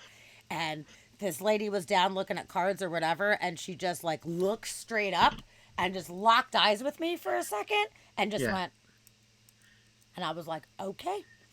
all right, you know, like maybe it was a quickening, but in the moment, I felt like, she picked up on it, and she just kind of like See all right, and behind I me sat down with somewhere, her. It was pretty yeah. good. See behind me is I have about 20, 30 decks of tarot cards because I collect them because of the art. I know how to read. I used to Cool. read. I haven't read tarot cards in years. But I mean, I also have the book of cold reading, which teaches you how to do all that kind of stuff. Um, Sure, sure, sure. but I And mean, and that that's that the shit is thing. real as fuck, man. The cold reading is real as fuck. Like some people are really, really good at that. I will Yeah, definitely there's some not great. discredit them at all. Yeah, I mean, and that's the thing. And again, it's like astrology. I used to believe in that, and then I'm like, oh, wait a minute. They remember. I don't know if you remember, like, was it like 15, 20 years ago? They realized there was a mistake in some sort of astrological thing, and it would have changed astrology completely, and everybody Oh, would be a the different the star uh sign, it's the 13th thing, the Ophiuchus. That whole something thing. like that. Yeah, and It's that was the other thing. bullshit. That was I bullshit. That's not legit. Oh, see, I could never get into astrology, and I'm like, because I'm like, there's no way everybody born on my birthday is the same. There's Totally. just, yeah. You know, I gotta say, I think it's a very interesting idea. And there have been times that I have like had my chart done and stuff back when I was a little bit more open to the idea of it. Now Sure. I'm more skeptical about it, but I gotta say, there's been some shit that I have read where I'm like, I mean, that's like pretty fucking spot on. And I gotta say too, as far as my zodiac sign, me being a Sagittarius, like I feel like on paper what it says like Sagittarius, like I don't think I would fit with any of the other signs. It seems very, very, very true to me. So I'm like, okay, I don't know how by the laws of physics and everything that could actually affect where That everything was, but it's interesting that there's some weird right, and the correlations. stars were different when like all this stuff was made up. I mean, you know, um, I don't know. There's too many flaws in things like astrology to me. There's a lot of like when you actually get into the history of some of the stuff, you're like, oh, that's a little weird, And that's I mean, again, like when I looked up, it was a homeopathy. I actually did reading on like how it's made from the people who created it. I'm like, oh God, I can't believe I fell for it. It's like I don't know too much about it to actually really homeopathy is like, and have this an is like actually opinion. what makes me angry at places like Whole Foods that sells it. So the way it works, and this is like, it was invented by this guy H.A. Heinemann who did some other good stuff, and I think he just believed his own BS at some point. But um, if you can't sleep, uh, light opposite cures opposite, and it comes a lot of things from was it uh, the cure for malaria is quinine that gives you malaria similar symptoms, and Hmm. it cures it though. And he made an honest mistake of thinking, well, wait a minute. So, like, if I can't sleep, maybe caffeine in some way could help me sleep because it's the it. I don't know. Anyway, you would Hmm. take one drop of caffeine, of pure caffeine, put it into a jug of water, right? And then you have to succuss it. And the way that was recommended by the people who invented this is you hit it with a leather bound Bible. And I believe sometimes there are some people that say you should bury it under different moons. Um, and then you take one drop of Okay. that gallon. So usually it's like a 30 C dilution, and you'll see it on the back of the box. And then you take one drop of that, you put it into a gallon of water, you hit it with the Bible, succuss it, and you do this 30 times. So there is, and that's all It's from a the. hit So it you, with a Bible. well, they say leather bound book, Bible is best, and this is on the homeopathic. Like this is like if you actually read up on it, the real way it's supposed to be done from the people who invented it. This is it. Um, so imagine you take one drop of caffeine, put it into a gallon of water. Take one drop of that gallon of water, put it into another gallon of water. Do that 30 times. There's literally nothing in it other than water by the time you get it, except maybe you'd be lucky if you found a molecule of caffeine in it. They make that into a pill, and that's what your sleeping pill is. That's why you could down a thing of homeopathic sleeping pills. if there's no other ingredients in it. And I think once a year, I forget when they do this, sometime in October, a bunch of skeptics basically down homeopathic remedies to just show that there's nothing in them. Because if there's no side effects to something, it means it probably doesn't work. And that's something. And this is all stuff I learned when I went for my allergies, and then when I had cancer, people were trying to give me all kinds of fucked up cures. You know, So is it mainly supposed to be like the power of intention is put into it? no, it's not even. It's not even. It's that literally like literally that it infuses the caffeine infuses with the water somehow magically. It's Okay. so the person who invented this was not doing it ironically or anything like that. Um, um, so it's like, yeah, I mean, it wasn't, it just doesn't work. And then, people realize they can make a lot of money off it. You know, just remember but does Big Pharma makes your vitamins. Just remember that. Yeah. But on the flip side, it's kind of like placebo with anything that just Right. It the is. intention that we have where if we Sure. truly believe something works that it might actually work even if it's just Well, it doesn't actually sugar work. pill or whatever. It doesn't work. It just, it can do some things. It can fool you into some things because your mind is very powerful in that sense. Absolutely. But it's not going to cure cancer. It's not going to get rid of allergies. It'll just make you realize that that cold that normally lasts for 7 days only lasted a week. Sure. Huh. Interesting. That's If a you want very something really cool, interesting look. Do thing. are you familiar with the nocebo effect? Mm-mm. It's a real thing. It's not a joke. So the nocebo effect, yes, ivermectin only works when it's done rectally. Um, Yes, rocks. um, That's so funny. the nocebo effect are when you're told the side effects of something and you think you feel the side effects. That totally Isn't makes that sense. fucking Yes. cool? So if Uh you're huh. told this, Uh huh. if you get that this might cause headaches, but that's how you know it's working and you feel the headache, that's the nocebo effect. That's what's That fucking cool. totally makes sense. Yeah. Our This brains are is so fucking powerful, dude. yeah. They really can do so much. And that's the thing that goes back to like some of my skepticism stuff is you can trick yourself into seeing things, believing things. The Skeptic's Guide to a Universe, it's a little heady of a podcast, I think sometimes too much for its own good, but that's run by a neurologist from I think Yale or Harvard, and that's a really good one, um, because they'll go into the real neuroscience. He's one of the world's top experts. He will go into the neuroscience behind the beliefs of things and why you're thinking things that maybe aren't real, and he can back it up. And they always link to studies, and like peer reviewed Interesting. triple blind studies, like no bullshit. If it was a small study, they'll say, well, this study was kind of small, so I don't know. Like they really get into the science side of it. Um, that's what's interesting. I think you would like a lot of this stuff. And I don't mean this to like change your perspective on things. I just think you would think it's interesting. Yeah, I'm down to check some of these things out for Yeah. sure. I Start like with hearing Monster all Talk. angles of Start things. with the monster one because it's the coolest thing. Because like they may talk about some things that you like really thought were real, but then with the way that when they talk about it, they might interview some people who are like part of the original haunting and talk with them, and they'll just kind of discuss both sides in a very respectful way, where the person would even come back. So it's that level of respect. But I just think you would get a kick out of it. Oh, I will Um, absolutely, definitely check that out. yeah, because sometimes they're like, no, There's this a this this stuff could be real, and they're like, this is why it could be. You know? I like that. I like the objective view on it rather than trying to prove something is real or not real, which is why I really Yeah. love the podcast, The Astonishing Legends. Have you heard of those guys? No.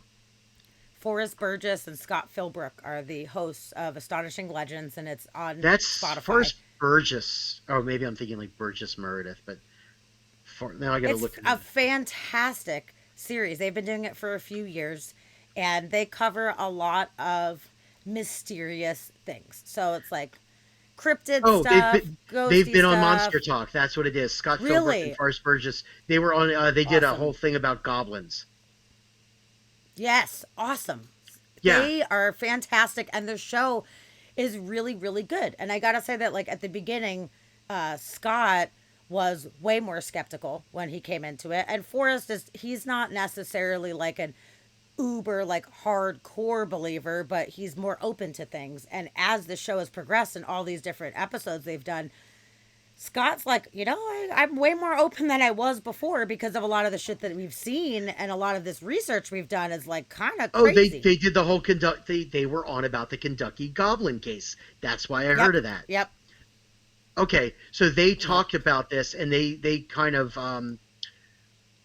they that's the one where the goblins attacked the cabin and stuff, and they Yeah, that's a you know crazy, crazy that's where story. they're pretty sure that they think it was an owl. And I forget the type. It's the same. There's a certain owl specifically that between the luminescence and what it does, um, and that's they talk about that because they do believe that there was shotgun going out of the window from photos. Not there's a lot of stuff in that was pretty that is compelling that the people there. I think, from what I remember, maybe I'm wrong, they did believe what was going on was happening, as opposed to faking it. So there's that. That's the other interesting thing that I always find is when the people really Yeah, do there's believe it. some weird shit was going on with that case specifically, the Yeah, Hopkinsville case. They did a whole episode on it, and sometimes they do like multiple parts. Like some of their episodes end up being 13 hours because it's like 4 hours sure. and then a 5 hour chunk or It whatever. was a four-part They get series on the really in depth. it was a 3 or 4 part series on the podcast I listened to. But that's what I I love. I love it. love I that kind of love stuff. it. In depth, Yeah. like in depth. But one of the interesting things is there is an episode called the Sally House. There's this haunted, notoriously known haunted house. I can't remember what state that it's in, but this one ended up being like a 13-hour fucking thing, broken apart, and Scott still talks about it. It almost comes up in every fucking future podcast afterwards That's because of funny. how fucking scared, how bad that it fucked with him so fucking bad. Yeah. And that was a really interesting case because they had the owners of the house on that were experiencing a lot of this stuff. They did interviews with them and everything, and Yeah. it's a really intense episode where they're like, we don't know, we just went in to go check it out, and now Scott is like fucking traumatized for the rest of his Right. life. And then the question is it real or were the homeowners faking it or was it some sort of just natural explanation? Who knows? And I think part of it is because people do so many hoaxes, it really throws off everybody's perspective, believers or It's true. But you know non-believers. what's interesting is before they had done this episode, there was some kind of television crew that came in to to interview them and to do a special on the house, which I couldn't find. I didn't really look extensively, but I wanted to find this episode of this thing. And apparently there was a serious situation that happened while that filming crew was there where the guy ended up getting scratches under his shirt like really bad. And according to their tale about it, I can't remember all the details, but the filming crew was there the entire time, and he was actually like under watched eye the whole time when this fucking appeared and happened under his shirt, where they had, you know, Right, but they had that is said a it was. spiritualist trick though. There are I mean that there are some known tricks about people doing that though. That's the other side of it. There are like because I mean the whole spiritualist movement. If you're familiar with that, with the Yeah, whole where they used to fake a lot of stuff. There are things about like faking scratches and stuff. Like there are a lot of things like that, and that's where it's like, um, or sometimes there's like a lot of the poltergeist stuff. There's a lot of stuff with that stuff. But I mean, I always again this is where I think this stuff is all interesting. It's like again because there are so many people that do hoaxes, whether for profit or hate it. not. You you know, um, yeah. I mean, and that's the thing. It's like I would love for there. Well, I don't know. Actually, I don't want there to be ghosts. That would scare me. But most of the people I listen to, they'd be like, "I wish there was ghosts," but there's very rare. There's like very few. There's not a lot of compelling evidence. You know. I just feel bad that there's so many hoaxes out there because I have had in my own personal experiences and spoken to people who I very much trust who have had their own like Oh seemingly yeah, undeniable experiences that the hoax people fuck it up. They think it's fucking funny, and then it's discrediting people that are having legitimate experiences that are inexplainable to them. Like I'm and very that's frustrated with that because even if out yeah, of all the millions of tales, if even sure, one of them is correct, one out of right, all of yeah. them, then therefore it's fucking real. It just gets But I buried underneath shit. yeah. And my thing is, just because it's unexplainable doesn't mean it's supernatural. Also true, And but it could that's the be. thing. There's that Sure, it's possibility that but it I mean it's just absolutely could be and too. to You me never it's know. just it's unexplainable. It doesn't like to me the first thought doesn't go to supernatural like it used to. Oh my My God, first thought Crystal. Oh, sorry. Crystal says in the chat. Check out the Hermetic Order of the Golden Dawn if you want to yes, hear some spiritual love is the shenanigans. law. Oh my Yeah, love is God, do what thou wilt. that So is a I interesting group of so people. right, the Golden Dawn was an offshoot of the OTO and Aleister Crowley. So if you read Interesting. that book, the Illuminatus trilogy, they talk about a lot of this stuff. The Golden Dawn's part, like some of the characters, I think are in the Golden Dawn. I haven't read the book in years. But what's fucked up about that book, actually, though, is they do reference real places in Pennsylvania. Um, Ah, and and I believe the references are to a real church. So one of the authors of the book, in this fiction book about all these uh, weird cults and conspiracy theories, um, they I think are basing it off the Pitcairn uh, Swedenborg religion. So if you ever, this is really interesting stuff near the town over where I grew up is the Pitcairn Cathedral. Pitcairn refers to the same Pitcairns that were from Mutiny on the Bounty, the Pitcairn Island, um, and where what do you call it in the mutiny on the Bounty that was real. You know what I'm talking about with Captain Queeg, mm-mm. and they mutinied this. There's movies about it. They mutinied, and then they were sent off in a rowboat. They ended up going to Pitcairn Island and living there. And I'm drawing a blank, but it's like a very famous mutiny case. That Mutiny on the Bounty was a movie made about it.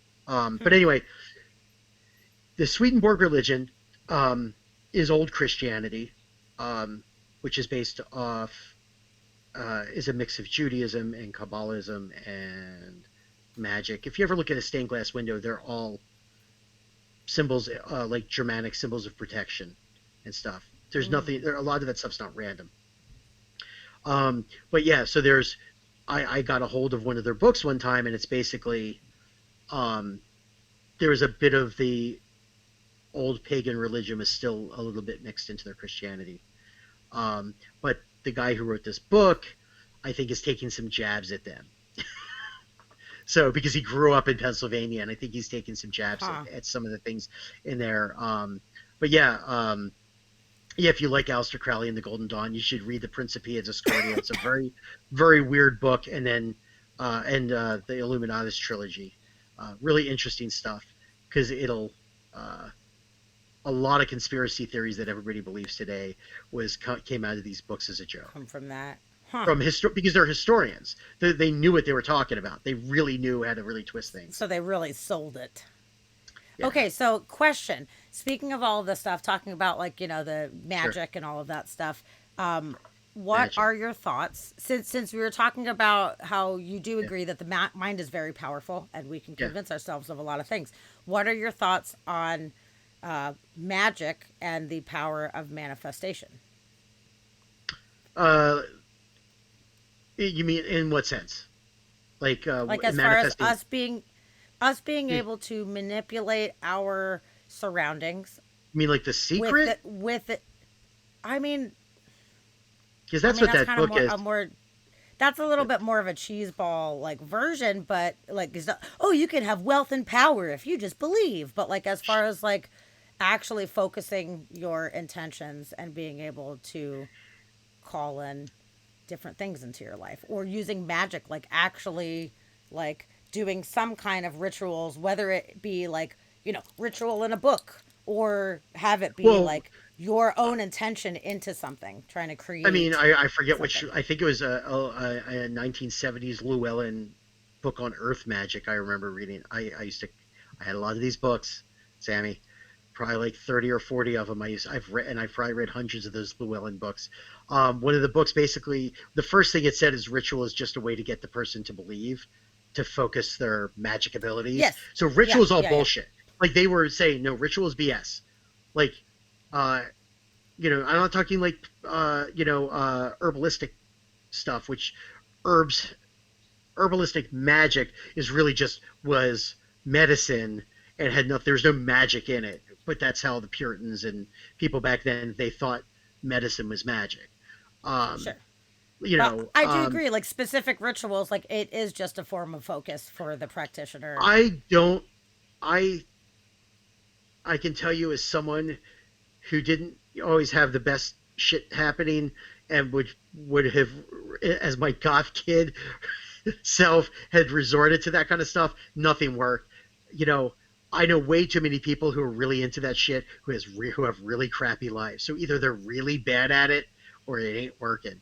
Um, I hate to say it. I don't see that. What's the difference between that, Mormonism, Judaism, and any of the other religions I don't believe in? Well, I feel Uh, like religion, that's a very specific set belief system prayer. that has There's a lot of prayer. like, Prayer is ins and there's no outs. difference between the ritual of prayer and any magical ritual that you're going to do. What I believe the difference is with religious prayer, you are asking something else separately from yourself to give you a gift of whatever it is that you're asking. And I believe with magical practice, it is believing that we ourselves have the power to create what it is that we want without having to have any kind of like third party But I thing. Like, still think that's just with ritual, though. Wicca, people are like, oh, pray to the goddess or whatever, and that shit doesn't work for me. Like Wiccan But I mean, religion, again, it's though, just a that's religion all. like anything else. Right, but I mean, I think there's no. It's still a ritual, though. Like boiled down to me, that's just a ritual. If we create the ritual for ourselves, though, and it's not necessarily something that is I don't. No, I said mean, you I have don't. to do it like this. I don't. You I don't you think must there's do any it. difference, though. I think those people believe in it just as strong, and that's the thing. I think it's. You know what I'm saying? So I think, um, it goes. It goes back to a ritual. A prayer. Prayer is just another word for ritual. In my mind, um, I mean, believe me, as someone who, you know, had a terminal illness, uh, I know a lot of people who tried a lot of things, and me included, and it's medical science did it, not magic. You know, But so what that's the Dusty has thing. a good point, though. Placebo and nocebo effects alone tell me that belief and mind over matter is real in some manner. Sure. So Oh, focus, okay. So yeah. intention, and intention can't be ruled out, Um. right? That Well, was I the mean, to a question. point, placebos won't cure anything, but they might help take away minor aches and pains. But it's not going to actually cure like bone on bone pain or do anything. Do you know what I mean? Like, so the placebo can only do so much. Like, Right, it's but the just placebo. transferring that thought over into being able to, help to reach a goal or something that you want, like just that intention and believing that you can actually do it. Like, like they do those But self help is things, it like I'm powerful and I'm sexy and all this stuff into the mirror, and then finally you start to believe it after you've told yourself that enough times. right? But it still don't mean you're sexy. But if you feel that you are, then that is all that matters because you're Sure. exuding a different level of confidence when before you might have been more Right, but meek and that's not. But that's hiding. not. But that's not magic. That's just more of an attitude. I mean, do you know what I mean? Like, um, yeah, you could stop feeling some levels of pain, but not. You're not gonna, you're not gonna will away appendicitis pain. You know what I mean? Some So I mean, things that's the thing. are like, yeah, you can't There's fuck with definitely it. certain levels. Like placebo is a useful tool, you know, um, but it can only do so much. Sure. But I You think know, that, if it is as far as something not trying to necessarily cure pain, but trying to bring I in some different energy into your life, like I have personally seen a lot of direct results from my attitude towards a certain thing being able to But is it happen your in a way. attitude? Like, I guess, I mean, like, I would need an example, but like, say, you know, like if you're trying to, if your self actualization is making you actually just work harder or be more pleasant to be around. Not that you're not pleasant to be around, but like, is it magic or is it really just your a personality shift that you're forcing on yourself or working? You know what I mean? Like, so, No, I mean, that's the I thing. understand that. But like I It's guess like, there's a good example in Dusty's case. Like Dusty has been focusing a lot. And he is trying to get out of his corporate job. He sure. has been wanting to do it for a long time, and he has actually been meditating and doing like manifestation practices on focusing on how he can be able to move out of that and be able to do it like Oh, so that, comfortably. yeah, but that to me is not like magical manifestation. That is, well, I mean, meditation's great and it slows you, isn't maybe enabling Dusty to focus on something and actually just really make a plan. And, Right, I'm but sure is working thing really about it hard. is, but the interesting thing is he has been contacted by multiple different people within a very short period of time that is way more than he normally ever had gotten ever before all at one time. And then there's one very Sure. very specific project that he is going to be basically brought it on the ground floor, and they're going to be starting their own uh business basically. And it's Yeah. crazy because for the longest time he was like feeling kind of negative about his job, and there was a lot of like negative energy Okay. going out towards it. I was just reading what And I then was he about to ask a question. Yeah.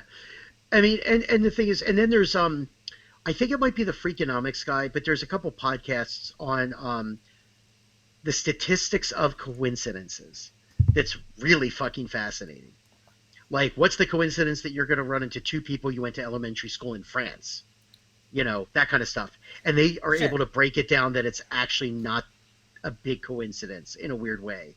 Like, it's just really interesting. So that's the thing. It's like, um, I don't know if I believe in I mean, there's always just randomness, but I guess I There's a just, lot of coincidences, and I see that. I definitely see that. Not everything is some like magical thing, but it's interesting when yeah, you can see direct results based on an attitude change and based on a like intention setting where it's like this is what I want to bring into my life, and I'm having an attitude shift and I'm really thinking more positively about these things. sure. It But I seems mean, interesting that we can, yeah. have an effect. But I mean, I guess the question would ask is, are you? I mean, and Dusty can actually answer, like we're talking like he's not here. Like, has he been talking to people about it on Facebook that he's looking, or just friends, and it's getting around there, No, or is it just it's weird. that right now? Because right now, I was looking for some people who do specific things in Unity, and there are not a lot of artists right now that are out there, and people are looking like actively starting to look for talented artists. So it's like, are they, He hasn't again, even been putting it out there. It just all fell in his lap yeah, so fast, and it's been awesome. And I've told him, I'm like, have you been working on this? Like, have you been trying to set intentions for this? And he's like, have been focusing really hard on it. And it's really interesting how not only have little small gigs fell in his lap, but big shit that he's never even been approached with before. So it just seems like it feels like a direct correlation between his attitude shift and his like intention setting that it like just manifested right in front of his face. It's pretty awesome. and what's funny is I look at it in a different way because I refuse to think that it's nothing more than like my question is it his hard work has paid off and people are finding, like, how are they finding you, Dusty, is I guess my question. Is it through other people, from your work online? I mean, because they're finding you some way, and It's that's the like question weird is, ex coworkers from years but ago that are so like, hey, and that's the thing though. I mean, I think meditation's awesome. I wish I could do it. My dad does it. I don't have the temperament.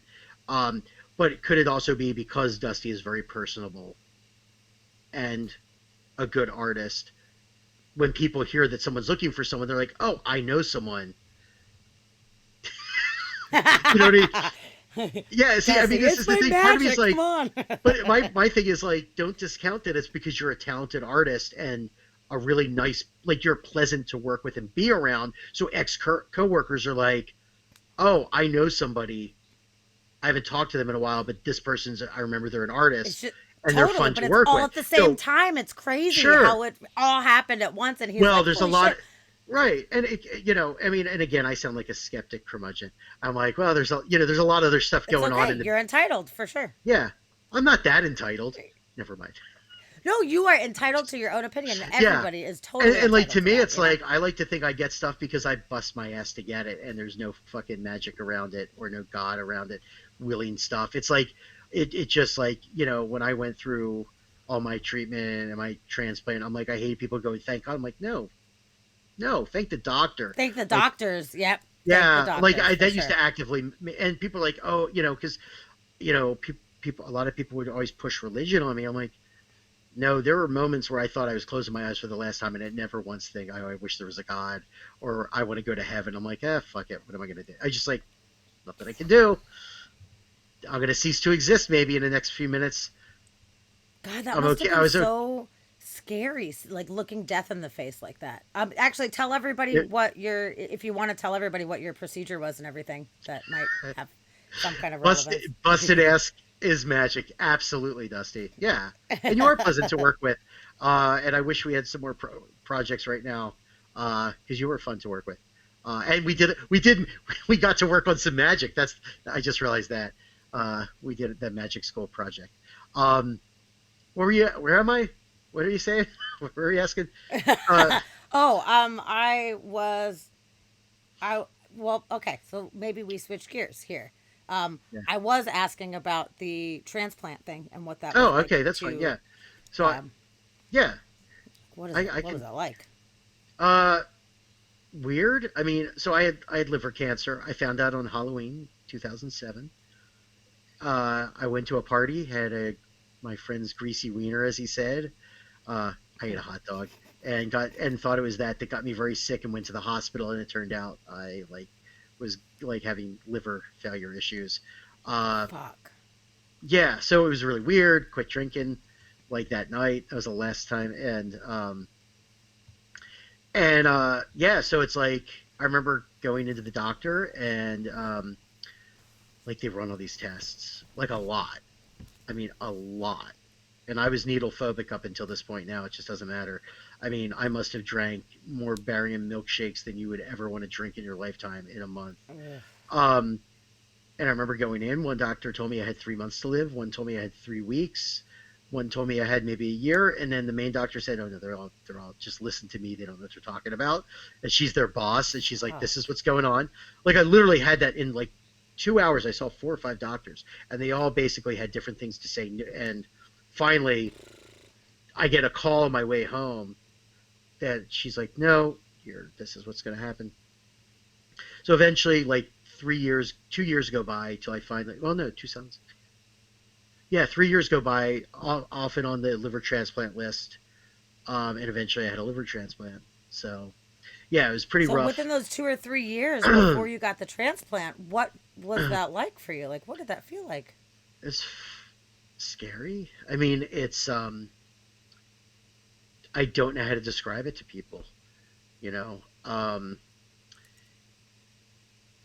it's I mean, it's like, I mean, there's like some days you're just like crying in a bathroom at work because you're like, holy fuck, everything's, who's gonna, like, I was still married at the time. I'm like, oh shit, what's gonna happen? Who's gonna help take care of them? Like, financially, like, I had, like, not that they didn't have a job, but I mean, it's just like, Yeah. what am I gonna do? Like, can I get a liver transplant? Do I want to do it? Because it's scary as hell to have your whole, everything's taken out, some put back in, they Yeah. Did zip you you feel back up. really, really sick over those years? Like, were you like sickly? I didn't realize how bad I felt until afterwards. And like, so you would go to these support groups, and I didn't feel great. Um, but then I looked at all these other people who were much sicker. So it's like you compare yourself to them, like, you're like, oh yeah, I guess I kind of feel fine. Like, Okay. I don't know. That's good.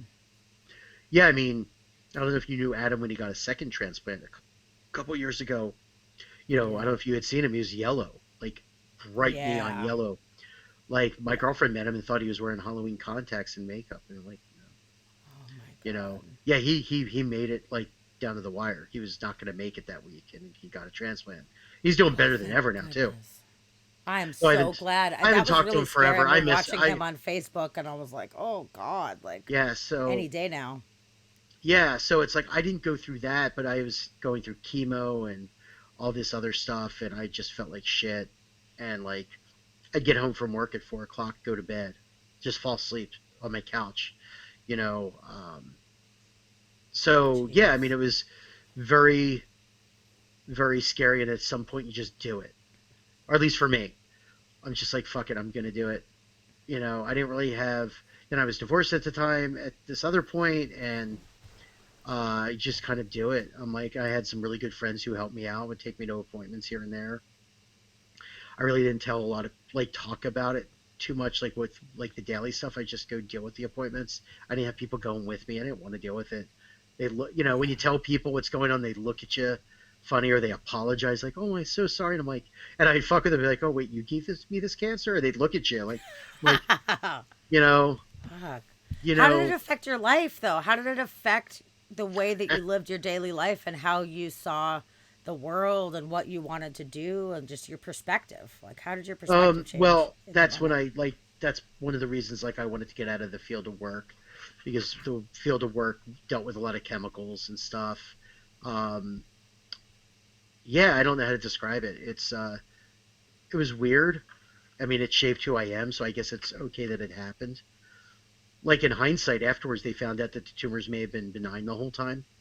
That I still probably needed a transplant, but it may not have been cancer. Who knows? They didn't do Um, a fucking biopsy or anything like that to well, know? they did, but it was pure scar. Like there's reasons for it. It's like basically it was, do we take the chance that it is scar tissue, and then he needs a transplant later, or do we just, basically, if yeah, because if they do certain types of biopsies, it can make the cancer just spread. So, Oh, okay. um, and So it's a you lot just of said, fighting with fuck it, doctors. just do it, just swap it out? I felt well after the chemo and stuff. I felt horrible. Like I can't, um, like I don't know if you've ever had real like medical fatigue in your lifetime. No. It's like, did you ever go under anesthesia for No, thank anything? God, it's Oh, terrifying to me. um, you just count down, you wake up, and you're done. Uh, it, but it's like, Sounds scary though. blinking takes too much energy. Oh my I goodness. don't know how to describe it. Like, so when people complain that they're fatigued, that they're tired, like, fuck you. I just get so mad at that shit. Like, I don't, like, you don't know what it's like. And anyone I know who's actually gone Damn. through, like, this kind of stuff, they just, like, at some point, you're just like, you don't have time for bullshit anymore. That's another thing, is you stop caring about what other people think. At least I did. Good. I think that's a really positive thing to come out of It that is is. just It you is. just not giving a shit anymore what other people Yeah. think about you. And also, you sometimes, became maybe more judgy in sometimes. More sympathetic in others, you know. But yeah, I mean, because you realize like people complain about shit, and you're like, you have no idea. You have no idea. But I do. So I had a good friend who's very religious at the time. They asked me like, "Don't you wish you believed in God?" I'm like, no, because I see the people that are really religious praying constantly. They start going, "What did I do wrong, God? Why are you testing me?" And they start blaming themselves that they did something to make them Right. deserve to be sick. And That's that's so that's what sad I'm to me. and that's the thing. I don't really know if it's a comfort to people going through it sometimes as much as the people around them, you know. Yeah. But yeah, there was a moment where the morphine was kicking in after my transplant. I thought I was actually dying because I was all fucked Oh up on morphine, shit. and I was closing my eyes, and I'm like, and I remember like calling for my dad at the other side of the room and thinking that this was it. I'm like, ah, fuck, and I literally in my head said, Ah, fuck. Thinking I Here was we like, go. that's it. I literally like, oh well. Then Wow. I woke up. I'm like, oh, I'm in a lot of pain. Give me some Oh more of that morphine. man. Um, So what? So yeah. once you woke up and you're like, "Oh shit, I'm not dead. Like this is so awesome. I get like a new chance." Did you change any of your patterns or behaviors or anything like that specifically that reflected you being that close to the Um, end? I think I became less angry. That's I was great. a yeah. I mean, that's starting That's to go back the great. other way now, but I'm okay with Oh it. no, don't lose it. No.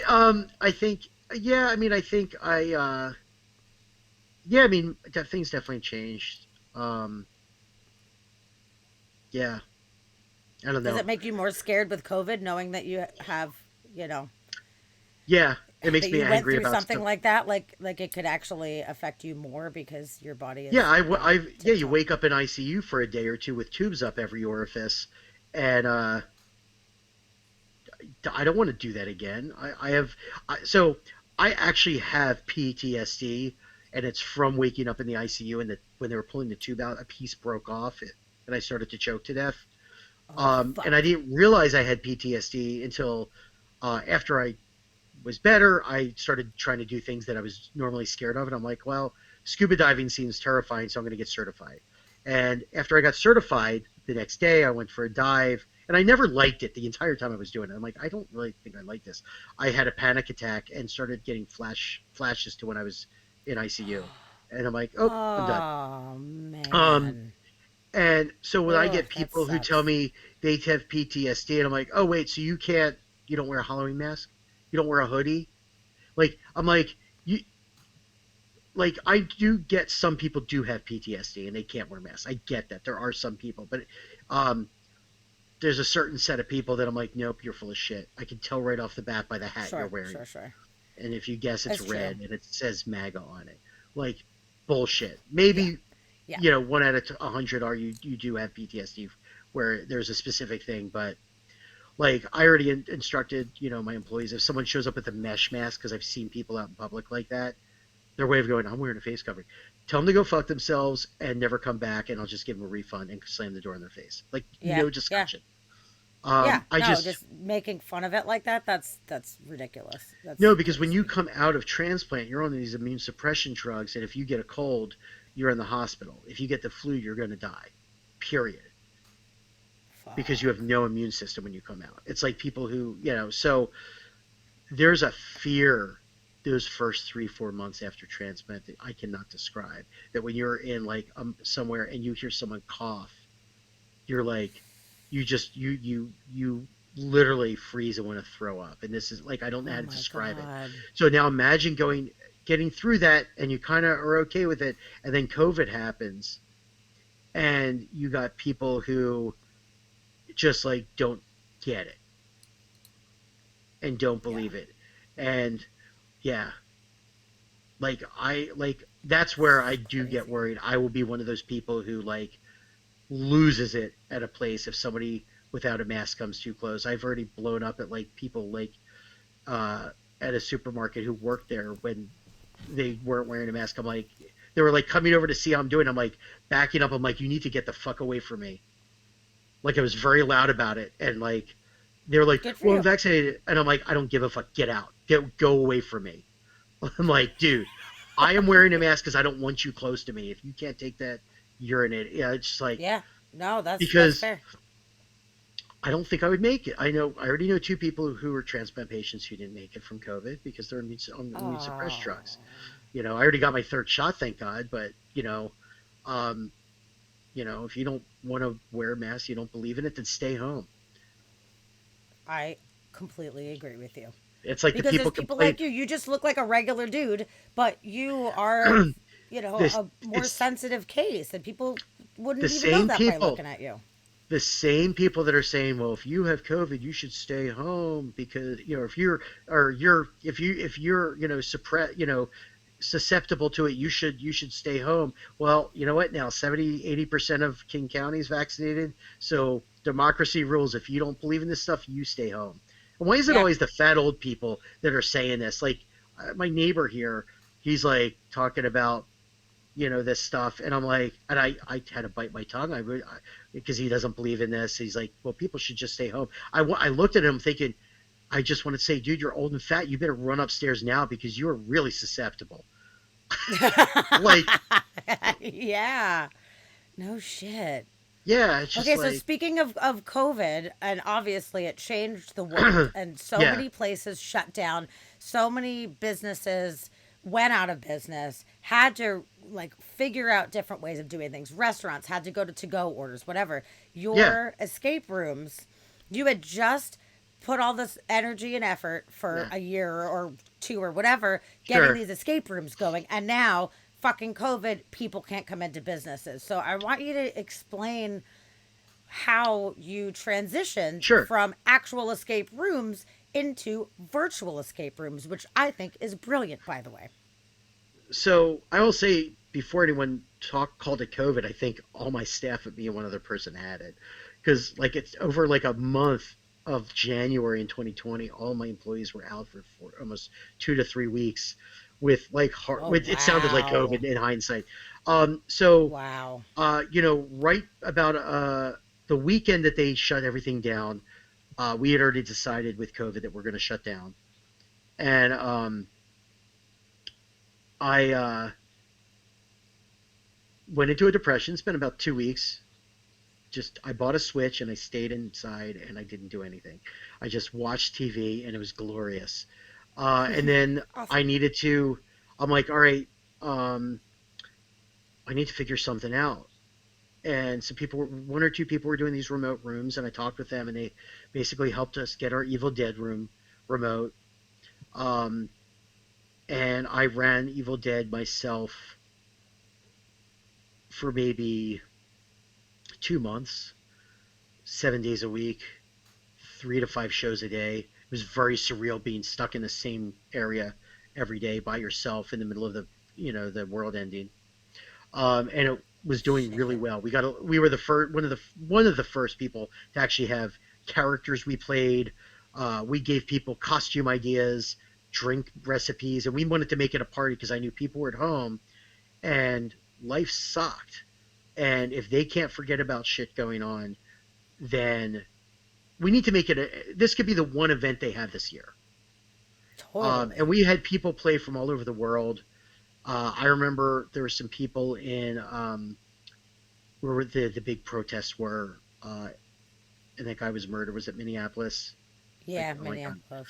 So we had a whole team of people that were all in their apartments, right in the heart of it all, and they are like, we really need to forget about what's going on. And these are people they're like, with if it wasn't for COVID, we'd be out there in the protests. These were people of every ethnicity on the team, and they were like, so this was hitting home for them, and they're like, we need to forget about life. This was awesome because we actually forgot about all that was going on for an hour and a half. We had people who like they had just lost family members and they had tickets already, and they're like, oh my god, we actually forget about how shit is going for our family. It was really interesting. It was like That's really cool to give people a literal escape from life. exactly. Yeah, and so then I was able to bring my staff back. We started our other games in this, and we were making $1 million, but we were basically breaking even, which is great. We were breaking even during the pandemic, where we couldn't even be open to the public. Yeah, And it's I pretty got, cool. we had celebrities play and some really cool people, and like I made a lot of great contacts for the business and just made some good friends. Rich Oh, Sommer that's from Mad Men great. and Glow became one of our biggest fans. So he was promoting us. Um, Cool. we had a lot of, it was really cool. And then now we have our point and click video games. We were the first to make a six active player point and click video game in this new genre. So now we have like, we made a Awesome. game with we, some people from NASA played one of our games, and we offered to help them make a free game for something they were doing just for themselves. So our navigators in the Call from Beyond video game is a 4 player point and click online game that's like, I think we charge like 14, $15 for it, and We have Yuri Lowenthal does a voice. It was made with some people at JPL, That's so unofficially, cool. that are a bunch of rocket scientists. I think Dusty, you played it, right? If not, message me and I'll send you a copy. But it's we did an atomic punk art style, collage art style. Cool. I like to call it the Zardoz of point and click escape rooms. Oh, that's If you know it's awesome. yes, you know what Zardoz is. It's just really fucking weird, and it has a music video at the end that we threw in to make it very weird. Um, Fun. and That's then we so have cool. our Rise of the Mad Pharaoh point and click that's doing really well and it's getting like incredible reviews. And yeah, we have a bunch of other we So have do you have to host it? Is it like an online Zoom kind of thing where you're like the host, or is it the just video something that games have a bunch of so people the can log in at one time? the video games that are just point and clicks, they have video chat built in because it is meant it's not they're not one player games. They're meant for you to get 4 or 6 players to play depending on the game. And it's better with the full amount of people. Video chat's built in. Um, and then our Cool. avatar games are with Zoom. So, and like we're there with the Okay. camera and acting funny. I do I do a little funny nebbish voice, which you know what that is. I play Shemp, which if you know Evil Dead is a thing from Evil Dead 2.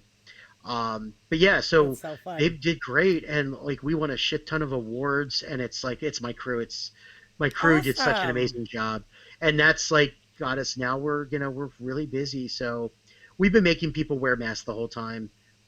We don't care if you're vaccinated. I mean, before we were mandated, we went back to it, and now there's the whole have to be vaccinated or have negative test to play do anything starting October.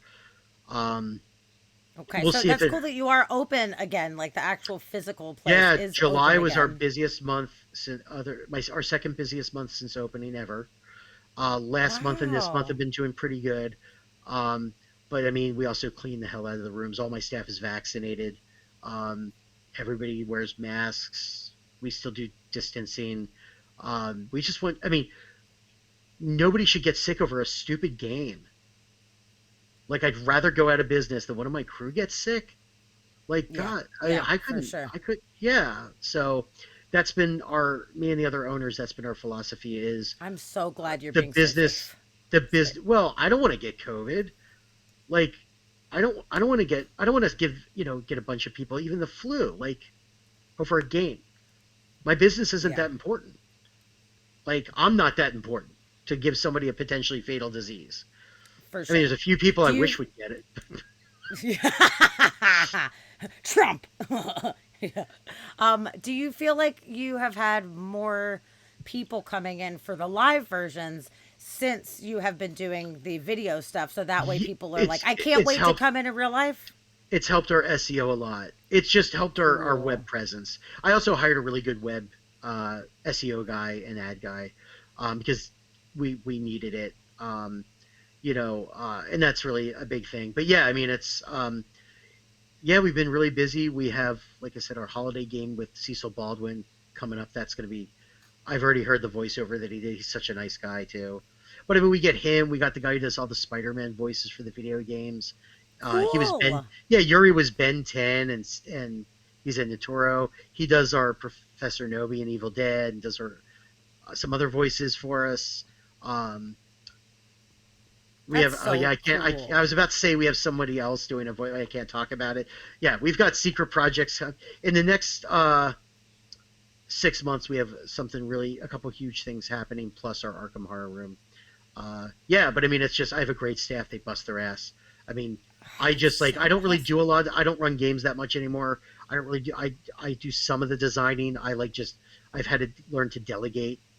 But I've got such a great team. They like um, we have Tyler. Tyler is an amazing artist and puzzle designer. We have Evan J. Peterson. You might know him. He does a lot of. He's a really well-known horror writer and game designer, and you know, and does like a lot of LGBTQ horror. But yeah, Oh, I that's mean, so cool. yeah, we got. I mean, I got an amazing staff. It's all them. I mean, I'd like. I'm I mean, so glad that you have a I'm the good idea guy, but crew. I got yeah. I mean, if it wasn't for them, nothing. I mean, I'd still be running around Evil Dead by myself. I mean, yeah. So, um, but Oh man, Roxy, if you want to do it, we should all do it together. That'd be fun. We can do the online version. That'd be so fun. yeah, It'd be yeah, so or great. coming or do the in person. I don't know where they are. So, She lives in Vegas, so maybe next time she comes up, we can do it or in the. I real mean, the life. online stuff. Like I said, I'll just remind me, and I'll send you and Dusty some of the video games. You can play those with Oh, them. thanks. That's awesome. Yeah. I would love Um. that. That would be so great. Yeah. Yeah. So, but So as far as that goes with transitioning everything over, yeah. um, as so with Evil Dead, I'm sure that the Evil Dead in real life, you probably made that specific room look so fucking epic. So how Yeah. did you I'm transfer very that proud of it. over into digital? Like how on earth were you able to do that and So like do it justice? so we have a camera strapped to me or one of my employees. And basically everybody's at home. The idea is my character has come in and set up the ghost hunting equipment for the groovy ghost hunters, but we're kind of dumb and we locked ourselves in. So we called you guys up on Zoom to have you help us get out. Gotcha. Um, Cool. so, um, yeah, we do testing and stuff. So someone just Roxy was asking. Yeah, we do a lot of beta testing and stuff, and then it's a forever evolving game. So our Evil Dead is the player never sees anything I don't want them to see, and depending on where they are in the game because it's non-linear. That's the other thing is our games are not linear, which I think is a better experience because then if you have a multiple team, you're actually all involved. Um, Yeah. but yeah, so for Evil Dead, you got a character. And you're basically we're running through it, but we're an idiot, and there's jokes, and we make it fun. Our ghostly galleon, you see, our character is a ghost pirate, so we have ghost hands that we wear, and again, sometimes we'll break the third wall to make it funnier, but we just want Sure. people to be fun. We want people to have fun, and we really our Rise of the Mad Pharaoh version is really like we kind of really push the envelope. And when you play the point and click version of Rise of the Mad Pharaoh, you'll see like it's built for multiple players to be using this web interface that we use, um, and yeah, so it's just that's why we won. We like some of the awards we've won: best character, best story, like the character's That's so us as the great. avatar, best in the U.S. I mean, it's been amazing. But Really? then yeah, but I mean, then there's been rooms that have been better than ours that like a week later came out, and eventually they win some awards, and they should, and it's Sure, sure, yeah, sure. no, it's great. My buddy in England has an Exorcist. It's called The Exorcist. It's, his escape room. It's not based on the movie, but it's great, and it's funny when either Cool. of us win, we always thank the other person because usually we're up against each other, Oh, that's so and as long as funny. one of us wins, we don't care. Like there, Yeah. yeah, I mean, No, you're both great for different reasons. So you could like yeah, high five somebody and be like, good job exactly. also kicking I run an ass. owners group in Seattle, so like at the holidays when our virtual rooms are packed, we get big groups and we need some more virtual rooms. I contact some others to run them. We run them together. Um, yeah, it's been good. We white label our games now, our point and click, so other companies run them, put their logo on them. Company in New Zealand is like off the charts with their sales. It's been great for us. So it's Oh, that's um, awesome. yeah, we built because we built ours and uh, our artist, my artist Tyler is such an amazing artist in Madison. Because they're so good, we then got other jobs building other games for other people, and that's where Dusty came in, Oh, and cool. we built a ton of games for other people, um, and now we're building a couple secret projects that are I just we're doing an educational one that like it's secret, but nobody's ever gonna like unless you're in the medical field, you'll never see it. Um, and then we've got one that I'm just really excited um, because it's gonna be huge. It's something very proud of.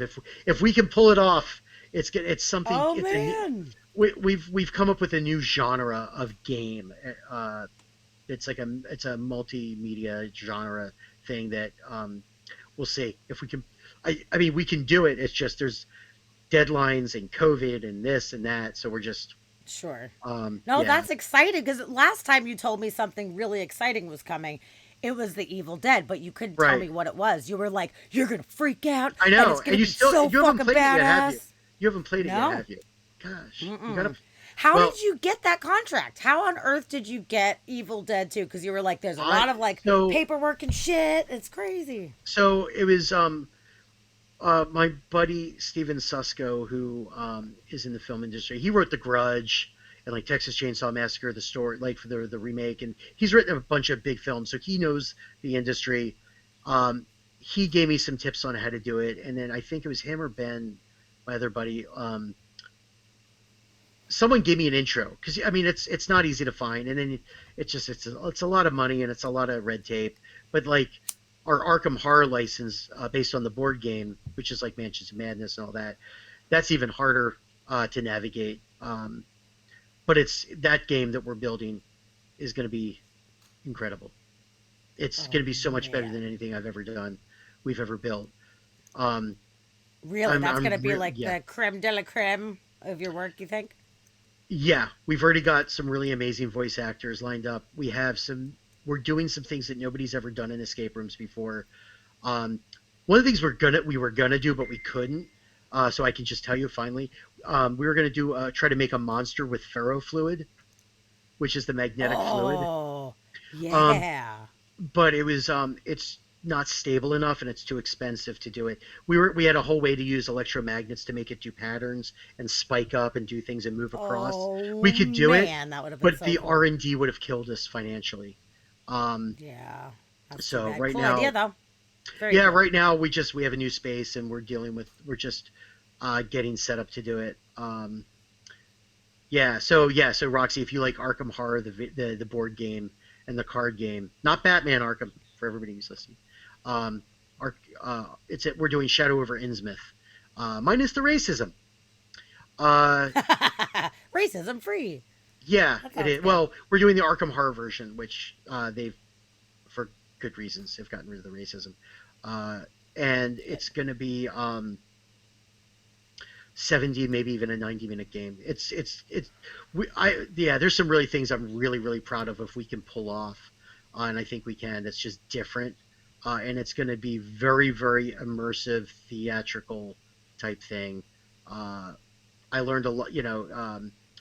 There's not going to be a rules video. There will be a rules record on an old phonograph. So because video wouldn't Mm, exist in 1920, so there is no video. Um, yeah. So that's cool. So this is in person and digital. there's going to be a remote avatar version as well. Yeah. Okay, but you're more excited about the in person being in the space, right? Is that what you're like the most excited Both. about? Yeah, I think Excited about both? in person. I mean, until I get the avatar going, I don't. It's hard for me to get excited. Um, Sure, sure, sure. it's kind of like we're going to do the holiday galleon. There's going to be a remote avatar version of that. Like business wise, it's really good to do these. Um, and we're going to start pushing more remote because unfortunately I think if things don't get under control, the holidays are going to be a shit show of COVID, and we're going to get shut down. I think King County's pretty good, Washington's pretty good, but I think Just in yeah, general, though, it's not going to be yeah, good. But for you guys, it might be really good because what an awesome Christmas gift to give is exactly, people tickets to this thing where they don't yeah, have to go out and do stuff. People can be in their house and do this thing together as a team. It's so right. awesome. And you could have your friends could be on 7 different continents playing with you. Yeah, That's what's cool. totally. Yeah, we've had like Totally. Man, that's pretty cool. I think I had 4 continents at once playing. Wow, really? Oh yeah, we've had people in like 6 different countries playing at the same time. And if Like it there's wasn't for COVID, you probably never would have thought to do it. I would imagine no, and you just would have stayed I've an made a lot indoor of really good. place. I've made some really good friends, met some really cool like people. You know, yeah. I mean, yeah. It's been good, and it's helped the whole industry out because we needed the escape room industry needed some innovation again into it. And I think it really pushed it. Um, so, but Totally. So, yeah, obviously COVID sucked for 1.5 million reasons, and it still is continuously sucking. But there's been some really cool innovative ideas Yeah. of ways that people can do things in a different way where we never would have thought about that before. So, like, for Yeah. example, with Twitch, just in general with Twitch, like, this is such an incredible and amazing platform, and the community is Yeah. fantastic. Actually, Roxy, I met her on Twitch. She is a music streamer. Her and her Oh, cool. husband are the two main people of the Roxy Gun Project, and her dad is the drummer, and Oh, they've got nice. another guy on guitar, Randy, and then they also have a original band as well. But they, since they were performers in Vegas, that was their gig. Multiple nights a week they were playing in Vegas, and all of a Oh, sudden cool. you can't do shit. You can't go out. All the gigs were canceled, so they started Right. performing on Twitch. So twice a week, they live stream their musical acts, and everybody's in the chat, and people That's are awesome. throwing bits at them and subscribing to the channel, and they have been able to stay afloat as a result of Twitch. And if it wasn't for That's that, great.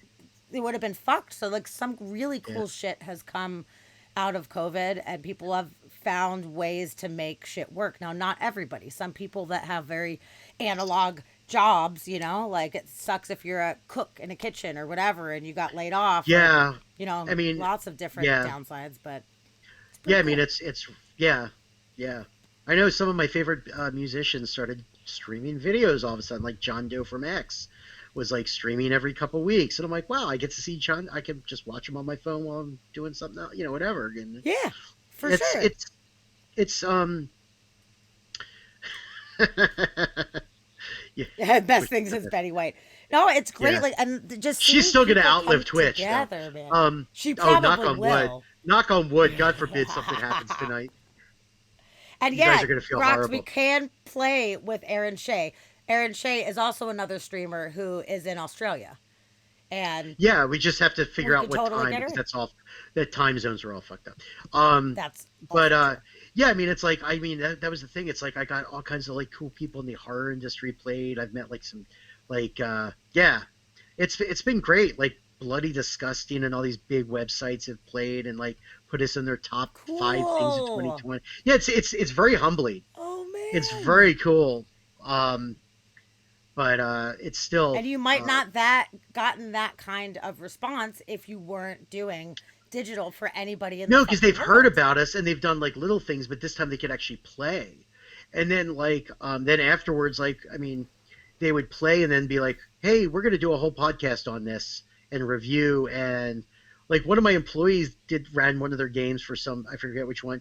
They had so much fun that they did a podcast about the game, and then they did a podcast interviewing him, and then they ended up doing another podcast. I mean, it's been great advertisement for us. Wow. But That's so cool. yeah, And now you're it's doing this one, you know? Like yeah, sharing all the ins exactly. and outs I of it. It's so cool. yeah, it's fun. But here I get to like relax a little bit because I know you. Like it's a little different because I actually know you. Um, Yeah, you so I'm know, like, it's just gonna be like us hanging out, chit chatting for freaking hours, you know, yeah, about cool stuff. Me asking questions. It's great. yeah. But yeah, no, I appreciate you having me on. It's been a lot of fun. Absolutely. It really has been a really awesome show. We covered a lot of different topics today, and I'm so Yeah, happy that you wanted to come on and share like all of yeah, this cool stuff. It's amazing. yeah, yeah. Well, I appreciate it. Super good. Does anybody have any questions in the chat? Any listeners have any questions? Because now is your time to shine, if so. Oh, I actually have a question. Yeah, How sure. much do you charge per person? And do you have deals like, okay, you know, you get 8 people to play this game if you're maxed out? Like, is it like one fee or is it all individual per person? It's individual for per person. It's 30 to 40 per person with a full group. Evil Dead's a little bit different, but if you just go to hourglassescapes.com, you can do that. Let me actually, you know what? Okay. Let's hold on. Let me pull something up. Uh, what do you got? What do you want your show code to be to give people your listeners a discount? Oh, I'll make it inspired by coupon. mystery. That'd be Okay, perfect. all right. Hold on. That's awesome. That you will give a Do discount you have to a the shorter? listeners. Do That's you have a fantastic. Oh, do you have a shorter? um, Do you have a shorter? let's see. IBM Pod? IBM Inspired by Pod. mystery pod? Okay, I thought you were just explaining what you did. No, no, no. No, that might be good. Okay, at least you got it. Okay. I got it. I got it. I, I got for those who it. don't, for those who don't know, Sammy just admitted that she poops. Well, Yeah, listening to because I that's a whole IBM.